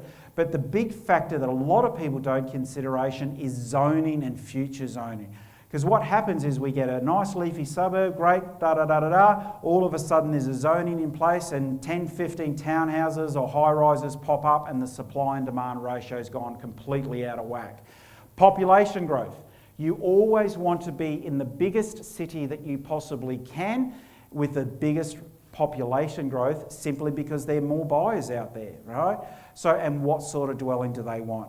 So when you're considering a suburban location, it's not just what it is now, but what is the future zoning which is going to affect and where are the more people coming in. Ratio of owner-occupiers to investors. This has a big impact in two ways. First, overall capital growth. For any of the owner-occupiers in the room, we already know what we're doing on Saturday and Sunday, mowing the lawns, fixing the gutters, doing all the repairs, spending love, time and money on our homes to make it a better place to live. Tenants do not do that, right? You can always tell an investment suburb, and it's not complicated, just drive around the streets and look at the lawns and the gardens and the appearance in the front of the houses, because the owner-occupiers are well manicured, the tenants, the grass is dead and the plants have died, right? So the other factor is how many investors are in that area and how are they going to affect the rentals? Because if you're in a nice leafy owner-occupier suburb and there's 100 houses and there's only one for rent, well, you get pretty good rental return. But if you're in an area that's got 100 rental properties, well, the tenant's got a bit more bargaining power. So, how do cycles actually work?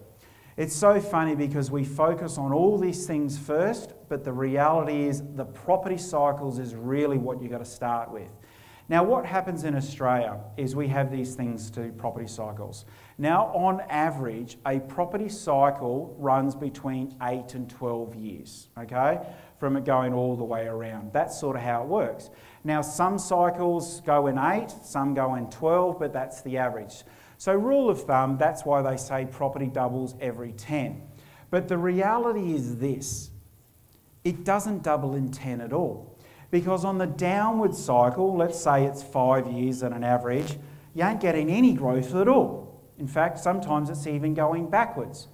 But on the upward cycle, that's where you make all your money. So the reality is that property actually doubles in a 3 to 5 year period as long as you're in the upswing. But it takes all that extra time to go through the downswing as well. So what happens now is if you're an owner-occupier in the room and you're thinking of, do I want to buy and sell? Now, if you want to buy and sell as an owner-occupier, property cycles don't make much difference if you're staying in the same town. So if the market's going up, you know, whatever you're going to buy, the place across the road's going up proportionally at the same rate. If you're going down, yours are going down, the other property's going down. But what you've got to factor into this is your marketing strategy. And this is where the team here at First National Toowoomba is going to help you. So if you're in the market that you're looking at buying or selling, either way, you get your marketing plan, your marketing strategies right. So if the prices are going up, that's great. You can be a lot more confident and you can throw a little bit extra at your marketing campaign because you know the thing's going to come to a better reach. Now also, if your area or your suburb, and I'm just not saying Toowoomba's going up or down, I'm just trying to let you know here, that if the market is going down, go and see your team faster and get a more aggressive strategy because your property will be worth less. Now, if we're looking at investing in property, it's easy. We have some feedback in the room, sorry about that. Negative growth, positive growth. So as an investor, if you buy a property that's at the top of the market, and this is where people say different strategies. If you buy, it doesn't matter where you buy as long as you hold it. Now that is true. Even if you buy an investment property at the top of the market and it's going down, you haven't lost anything as long as you can maintain it. That's where you're keeping your budget right. But if you have an unfortunate incident in your life and it forces you to sell, i.e. the shit hits the fan and you've got to sell and it's in a downward market, you're going to take a hit. Also, if you're trying to build your wealth and buy more properties, you can't do that because you've got reverse equity. But on the other side of the equation is if you're buying in a rising market, even if you've got to drop it in 6 or 12 months because things have gone bad, you've got more money than you started with. And if you want to buy more properties, now you've got more equity to do so. So property cycles are crucial when it comes to buying and selling your home, but also choosing where your investment property is. Now what happens in Australia is that they're all running at different cycles. So this is a bit hard to read, but you can download this off our website as well. Basically, this is the Heron Todd White. They're the biggest valuers out there. They will tell you where the property cycles are at any one time. They update the reports, they do the information. You can download that at any time. So it's very easy to make the decision if you're buying and selling your home, what sort of strategy you work. And Saeed and all of his team here, they can help you with that. But if you're going to buy an investment property, it's easy. Pick the biggest city on the upswing market and you're off and running. It's no harder than that. Units, same thing there as well. So, other parts of research that you can draw on is CoreLogic, RP data, these reports. And again, the good people at First National have provided all of these reports, not just on a national scale, but also on a city-by-city basis. So if you want video reports, market reports, any of these sorts of things, all of that information is downloadable for you. So the real things that you need are cycles, market reports, but most importantly, access to real-time information. The things like RP data and CoreLogic, those sorts of elements that you're getting there, what happens with those is they're outdated because they're 3, 6, 12 months old ago. The great thing about the First National Network is that they are real-time. So it doesn't matter where you're in Australia, you can call on us to get the facts wherever suburb you're looking at anywhere in Australia. So all the resources are there for you to do it. So let's make this easy. How do you choose your location? We've got rid of 30 of them, we're down to 3. Location A has 50 positive ticks, location B has 25, and location C has how many? 5. Which place do we buy our investment property in? A, B or C? A. Was that complicated? Did you use your emotion on that? It's as simple as that. Now this is where time gets involved, because if we're looking at a suburb today, this is where we commonly make a mistake. We're often looking at research of what suburbs have been doing. Now does anybody have a time machine in the room? No? So we can't go back and buy then. So what we've got to do is look to the future. So we start doing research, and when we start doing research, we realise that in 3 years' time, property B actually now has 100 ticks. So we're going to get a lot more capital growth because property A hasn't done anything, but C's still at 5. But if we fast track 10 years' time and we realise that C actually has, what do we got there? 300 ticks, that's where we want to buy. But this is also where it comes back to you as individually, guys. If you've got a long-term plan and you're only going to buy one property and you've got 10 years, buy A. If you want to make property and money in the next 2 or 3 years, you would buy B, not A. Does that make sense? So when you're doing your research when it comes to choosing your right property for investment, it's simple. Get all those elements, compare lots of subjects, use all the resources at your fingertips that First National offer you, all free of charge, and make smart decisions and not emotional ones. Now, maybe you're out there thinking that I could possibly buy a property in my self-managed super fund. Now, some people know about them, some people don't. With superannuation, we obviously put our money away and we get to that retirement phase, and that's where we get it out. Self-managed super funds basically allow you to set up your own superannuation company. Now, you can actually have 4 members in it, so you can pool resources with husband and wife, friends, cousins, the guy across the street to combine your resources, and you can roll in and out at any time. Now, with superannuation, whether it's a normal one or a self-managed super fund, the rules are the same. How much you can contribute, how much you can get back, that's all determined by the government at any one time. The real difference is that if you're going to buy a normal superannuation, all of your money is in the share market. They might say, yeah, it's in property. No, it's in property trusts or shares in properties, but it's not actually that. If you set up a self-managed super fund, now you can control where your money is actually going. So you can put it in cash. So if you're about to reach retirement phase and you don't want any major surprises, put it in cash. No real growth, but no real risk. If you still want the share portfolio, you can still do that. But now you can also buy a real physical property direct. So you can actually buy a widget in your self-managed super fund now. Now, the other advantage with this is twofold. One, banks will actually lend to your self-managed super fund. So now you can apply leverage and gearing. So if you've got, I don't know, $200,000 combined or $250,000 combined in your super fund, if you're going to buy a property for $200,000, you ain't getting much, right? But because they will lend to you, you can get, another 60, 70% on top of that. Now you could buy a widget that's $500,000, $600,000, $700,000. So it's a very, very powerful thing. Now, the other big kicker to this is if you do buy an investment property in a self-managed super fund and you sell at retirement phase, there's also no capital gains tax. Pretty powerful tool. So self-managed super funds are a good way of supplementing your wealth income if you're wanting to drive your investment further. So what we've covered in a very short period of time is property overall, especially investment property, can give you a very, very strong return on your investment. But like anything, there's problems or risks associated. Now, they're fixed very, very simply. Basically, first off, get a solicitor to read your contracts first so you know what you're getting into it. And that applies to your home as well.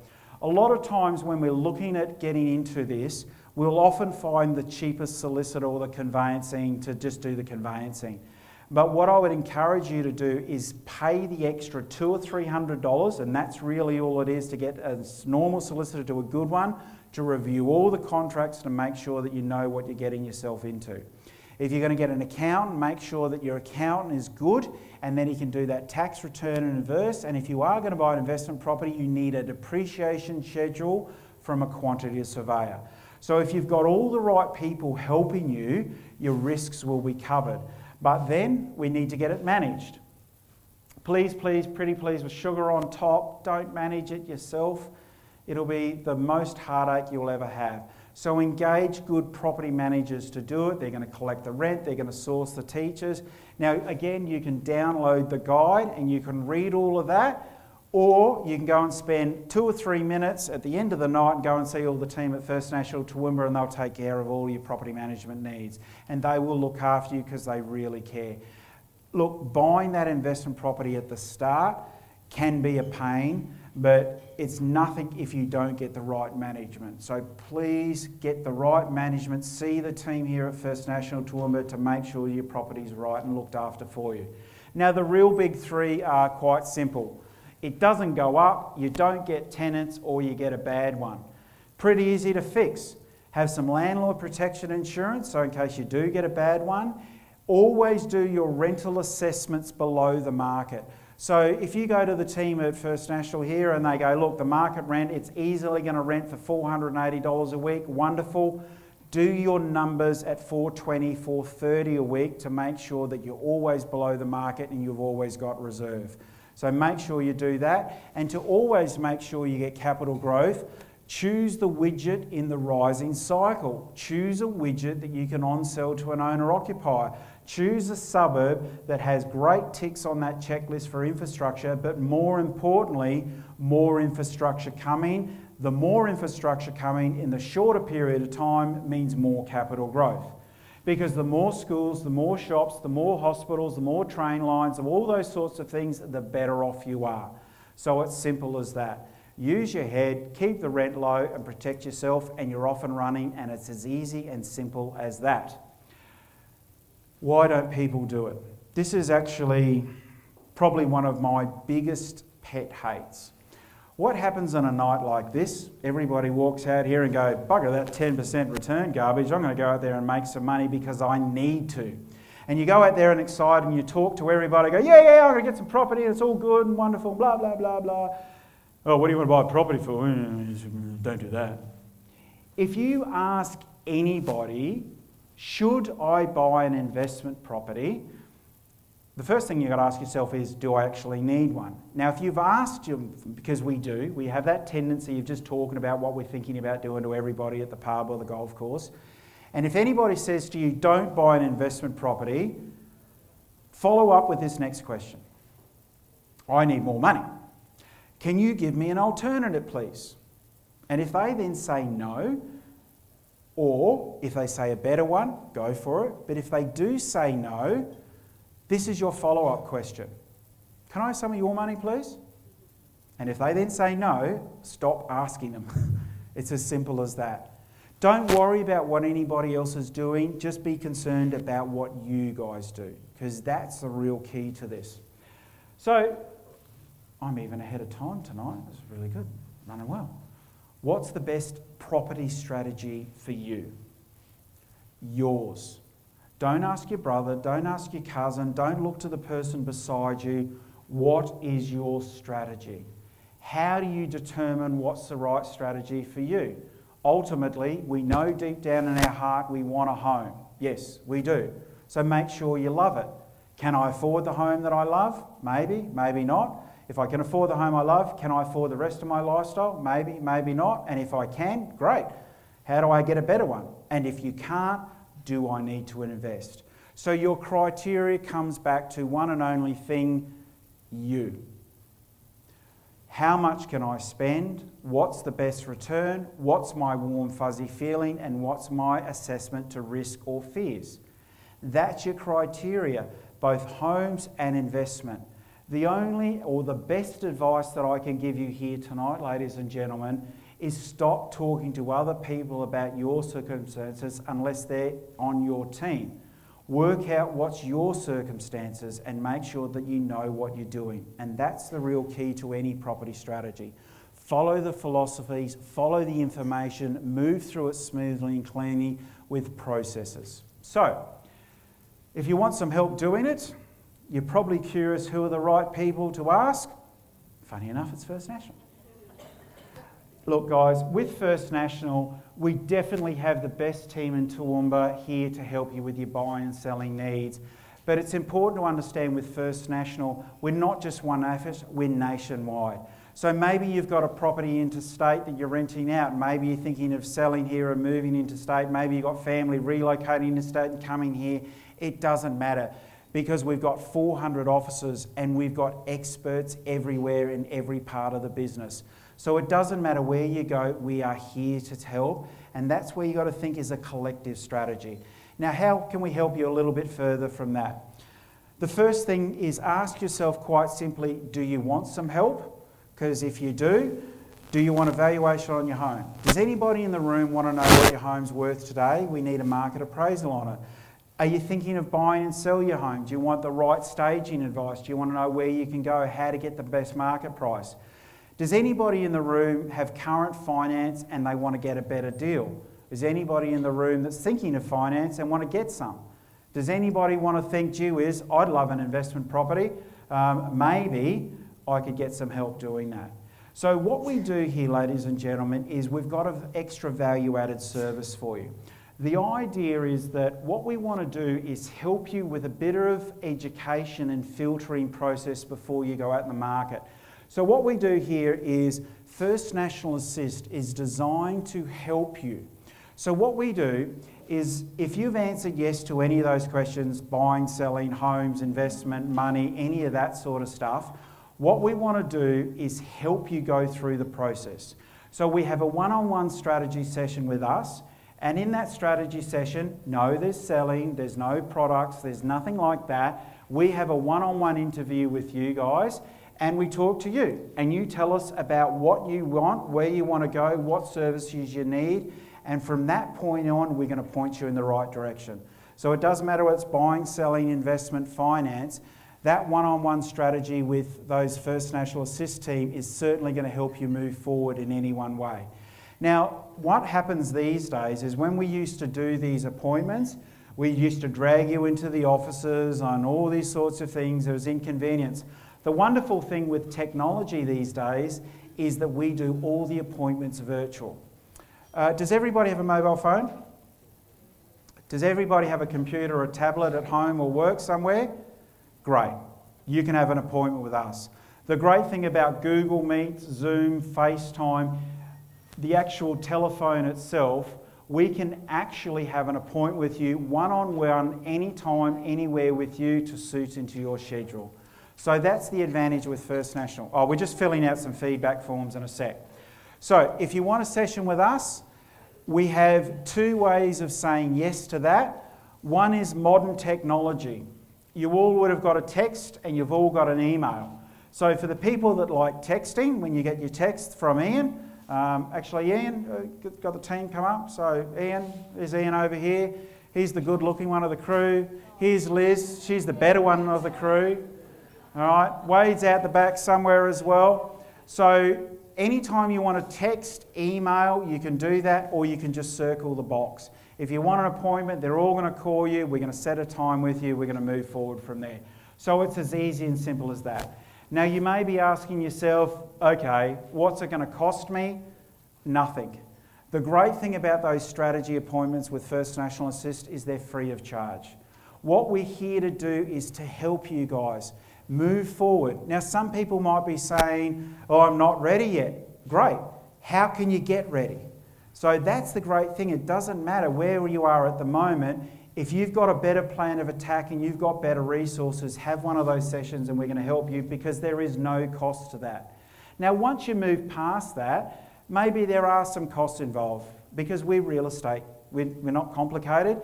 If you engage one of our property managers, they're going to charge you a fee to manage your property for you. If you engage one of our sales team, they're going to help you sell it and they'll get a commission when you buy it. If you're looking at buying a property, well, you don't pay any fees and charges for that, because the real estate agent gets paid by whoever's selling it. So the great thing is that if you've come here tonight and gone, yeah, I've learnt one or two things and I actually want some help, because I would think everybody's here for a reason to learn more, have one of those sessions. They don't cost you anything, and go from there. So you've got a text and an email and all those sorts of things. All I would say to you is, it's interesting the different people I've come across in my world. How many people come here and go, I would love more money, I would better position, and then never do anything about it? You've got all the tools. All you have to do is just sort of have another session and you can move from there. So what we try to do with these education nights is, I'm not talking about product placement, I'm talking about things. All I want you guys to do is be smarter, have better tools, have the right people around you, and you've all got them here tonight to help you move on. So, you all thought the food and drink was free? It ain't. There's a price to be paid. What's happened now, ladies and gentlemen, is that we've all given a feedback form. So what we'd really love for you to do is just spend 2 minutes and just write at the top of the page what you learned about the night. What did you get out of it? Because we want to give all the feedback to Saeed and his team. you thought I talked too long, or I talked too much, or not long enough, or I'm too short, or I'm too tall, that's okay. But what did you like in the content, right? So if you can spend a couple of minutes, what we're going to do is we're going to come back and collect them in 1 or 2 minutes, and then we're going to put them in a barrel or a box or rostral them up over there on the floor, and we're going to get a couple of lucky prize draws winners, some nice bottles of champagne just to say thanks, all right? So if you could go through those now and fill them out. And for the old school people, if you feel that you want to take advantage of a strategy session, just say yes. Just on that, the vast majority of times with those strategy sessions will be with me. So if you've learnt something in an hour and a half in a general format, imagine what I can teach you one-on-one in an hour, right? So if you want an hour with me, I put my hand on my heart, I will go out of my way. I've actually got my wedding anniversary on Sunday. Sorry, hun, I've already got some appointments. I just apologise in advance, so she knows that. I'm always there to help people. So if you want some help from me and the team, just circle yes. If you don't, that's okay. So whilst we're doing that, if you can fill them out, write some comments down, write some name and addresses on it, and then just put your hand up and we'll collect them. We'll do a lucky draw. And whilst we're doing that, I'm happy to field all and as many questions as you would like while we're here for the next few minutes. So, who's got some questions for me? Yes, sir. What's the likelihood of that house, $500,000 house, going to $900,000 in 10 years? Is that realistic? Very much so. Now, oh, sorry, we've got a mic. Yeah. Is it number 4, number 5? We got 2. Hello. Is that one working? There we go. We'll hand those. Sorry, the question was, what's the likelihood of a 500,000 house doubling in 10 years? The reality for the last 100 years, property has doubled throughout Australia every 10 years at an average capital growth of 7%. Now, I'm not saying that every property goes up. Some properties are garbage and go backwards a lot. Most of them average that general capital growth rate, and a lot of them do even more than that. So what I try to do on that average is I've just taken statistical averages from the Australian Bureau of Statistics and the Real Estate Institute. What I would say is if you do the right research and you pick the cycles right, a lot of those properties actually do more. Now, probably the best example I can give you is actually in Sydney. It's a suburb called Mount Druitt. They made a TV show on SBS called Struggle Street. That was probably considered the worst suburb in Australia. And in a rising cycle, that went from 220,000 to 570,000 in a 3.5-4 year period. So what was considered to be the worst properties in Australia actually doubled in a 3.5 year period through a growth cycle. So yes, that definitely happens. But do your research. Yes, sir. Reluctant to buy properties outside of where I live. Yes? What are your thoughts on that? I like to keep an eye on the properties. Sorry, yes. So you're reluctant to buy a property outside you live because you want to keep an eye on it. Now, I hear that every day of the week. What happens with investors, right, is they generally drive past it a lot when they're looking at buying it, maybe once in the first year and hardly ever after that. And if you've got a property with no maintenance and repairs, you don't often go past it. What I've got to probably more importantly answer the question is, you drive by it because it makes you feel warm and fuzzy and feel comfortable, right? Because you feel comfortable, you relax, you see it's all going on. That's what property managers' job are. What I want everybody in the room is focus on, not the warm fuzzy feeling of driving past it, the warm and fuzzy feeling of buying it at 500, revaluing it 2 or 3 years' time, seeing it's worth 600,000 or 700,000, using that to buy some more or having a retirement. The warm fuzzy feeling is not the widget. It's not driving past the widget. It's the result that the money-making machine gives you. Focus on the result, not the product, and you'll get lots more warm fuzzy feelings. Does that help you, sir? Yes, madam, at the back. What are your thoughts on principal and interest as opposed to interest-only loans? Okay, so principal and interest versus interest-only loans. So a few scenarios on that. Always do principal interest loans on your home. And what I would suggest also when you talk to your broker is talk about offset facilities or revolving line of credit, where you actually put all of your wages into your home loan and then redraw your expenses afterwards.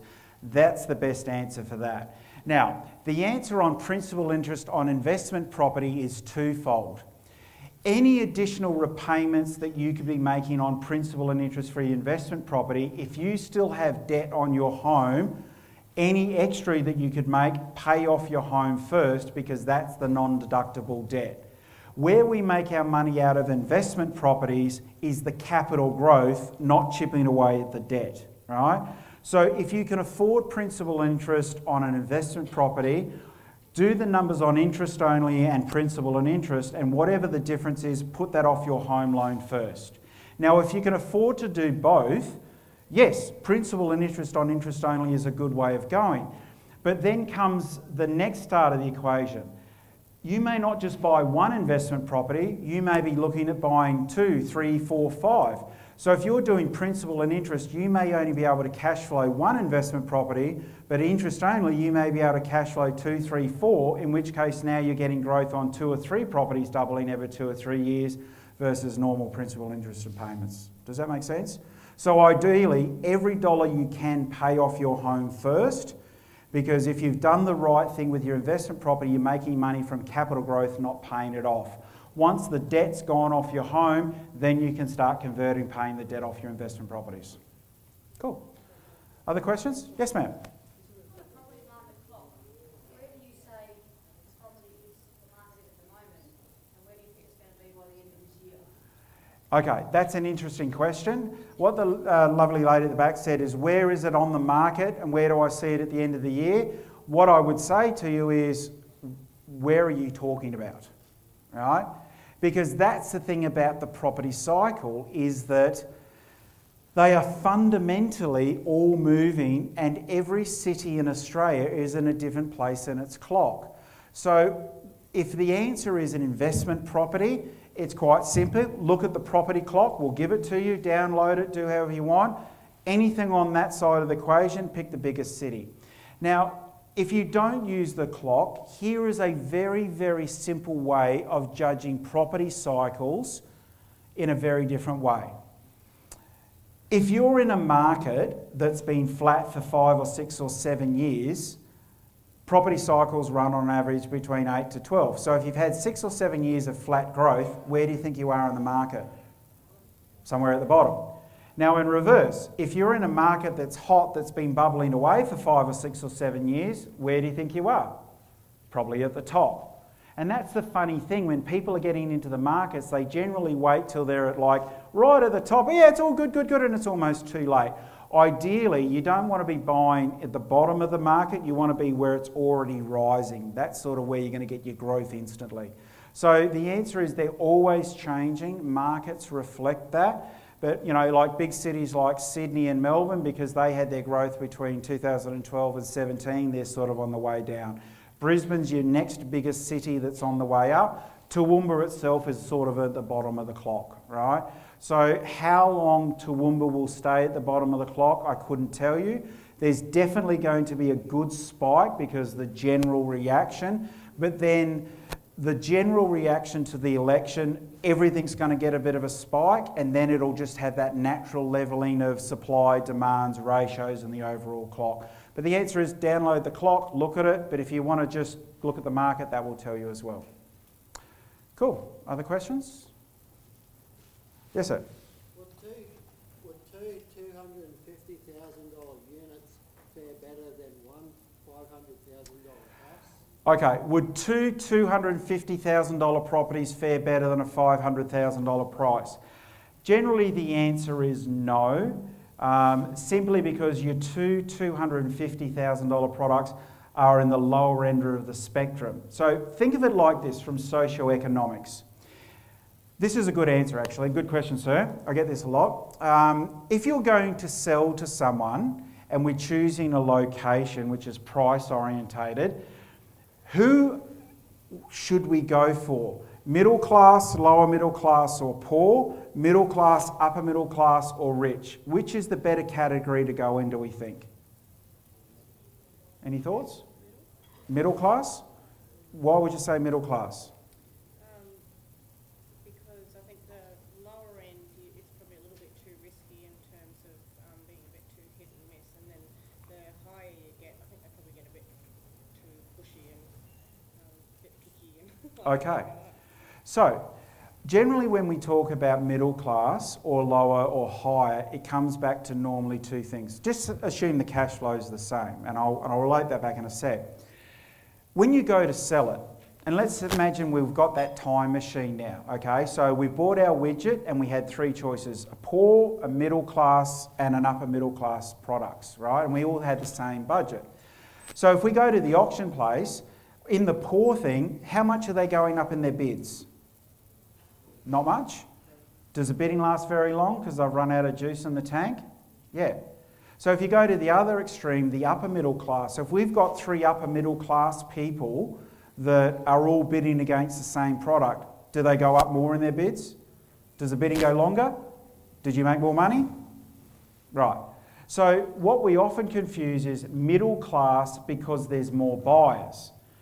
You want more buyers in bigger cities versus small country towns, but when we look at the supply-demand ratio, there's less products at the top but less buyers. There's lots of products in middle class but a lot of buyers. Lower middle class, less buyers, less products. So the supply-demand ratio is actually the same across the same spectrums. But the people that have more money to buy their homes spend more money, which ultimately gives you more money. So the further up the economic chain, the better off you are. Now that also relates to cities, because if you look at, say, Sydney, the average price is $1 million for middle class, and if you're looking at a property in Sydney or Melbourne, for example, the $500,000 property is in the very, very low sector. Where somewhere like Toowoomba or Brisbane, for example, $500,000 is going to give you a nice middle class home. So your different cities and different cycles are also going to give you different socioeconomics and different people with more money. Did that help you out? All right.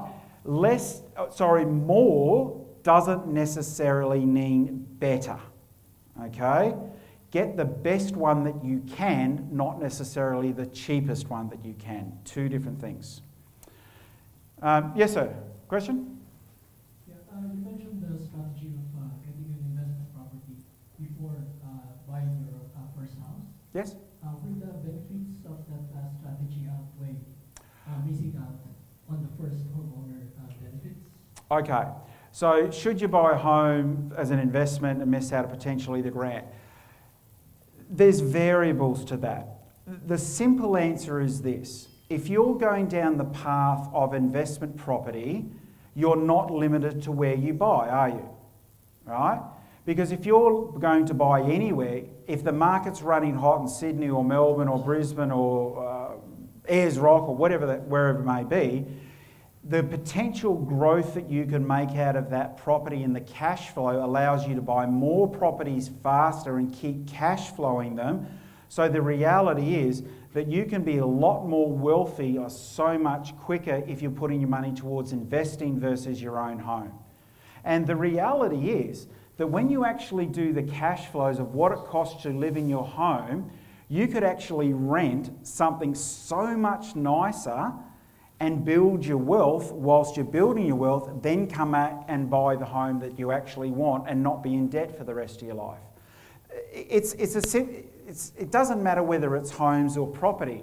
If you're buying something now and you don't have enough and it's a compromise, but if you can go away and make more money in other means, which then allows you to get what you want faster and sooner, that's your choice.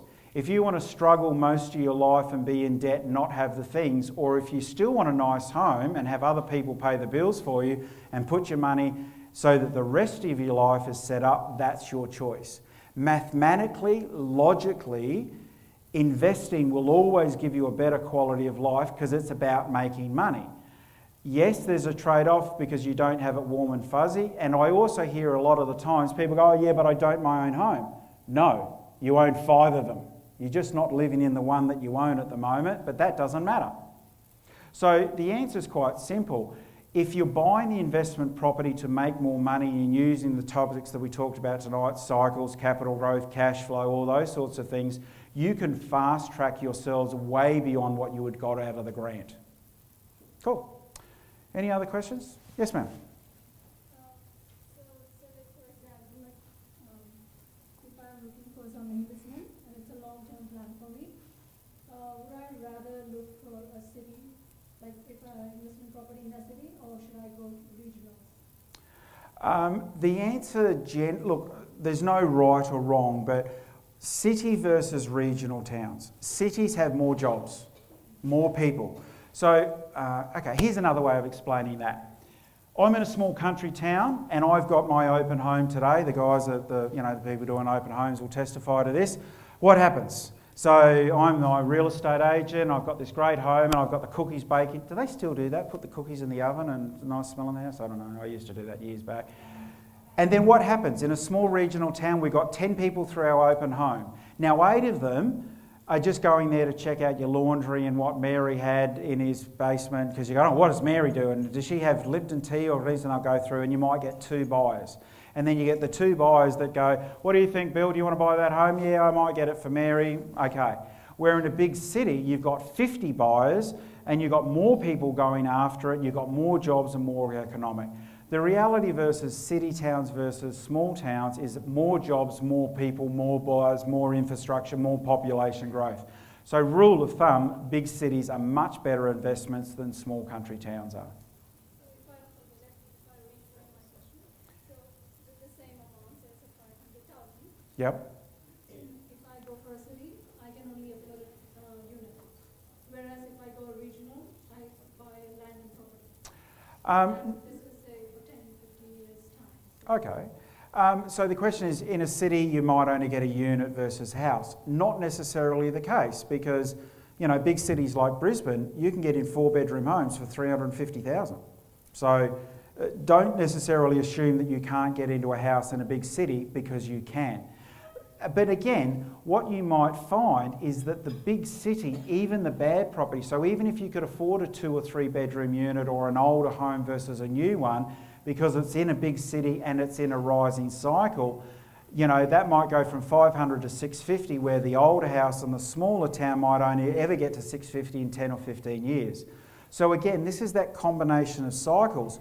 You might go into the big capital city with not necessarily the best product, but that's going to give you growth in 3 to 5 years, where you could exit out of that and then leapfrog into the next one and the next one, where the small regional town would never have got that growth over the period of time. Now, I'm not saying that that's always the case, I'm just saying that's the rule of thumb. So rule of thumb is always try to go to the biggest city you can, simply because there's more buyers, more infrastructure, and the properties grow a lot quicker. Yes, there are definitely regional towns out there that still have good growth, good cash flow, so don't rule those out. But again, rule of thumb, the answer is the bigger cities are generally better. Cool. Any more, ladies and gentlemen? Okay, now did we collect all the comment forms?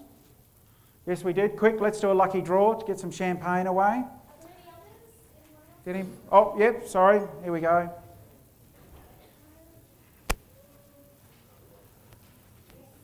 Okay, so I was going to say, oh, here we go. I'll get my beautiful assistant to do it, but she's still down the back. He always gets the claim of the beautiful assistant, this one. Oh, for we're all so pretty. Okay, have we got them all? Yes. Okay, grab that one off the floor, mate. Saeed, can you come up for a sec? Yes.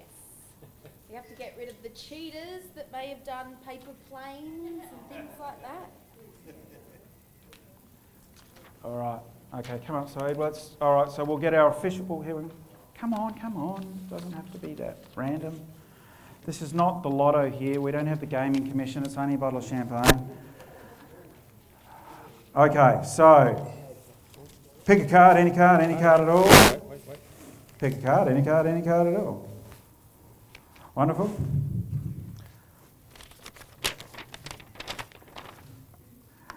Anita. Lapardi? Yes, congratulations. Come on with me.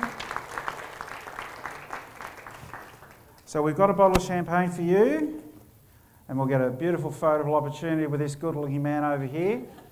Wonderful. Smile. Congratulations. Well done.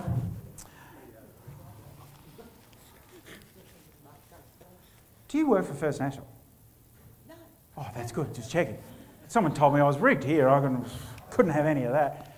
Actually, that's happened a few times, funny enough. Okay, number 2. Here we go. Any card at all. No, don't take that one.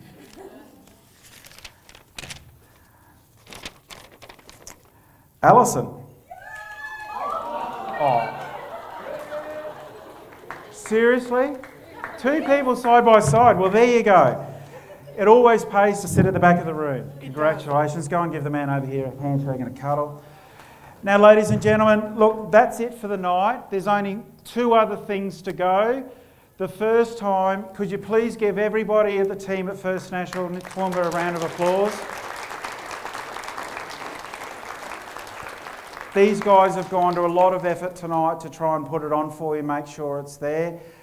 So we really appreciate you feeling it. Anybody that said yes, we'll be in touch with you over the next 48 hours, so don't worry about that. But stick around, the bar's still open, still go out there, thank them personally. Now the other thing is that if anybody's liked it, we've got a bit of a crew over there. Anybody that wants to say a few words about the night tonight, we'll give you a Coles My voucher, right? So if you want to hang around and talk to the cameras and talk to them and say how fabulous it was, great, there's a Coles voucher. Other than that, hang around, have a drink, enjoy the night, and good luck on your journey, guys, and thanks very much for coming.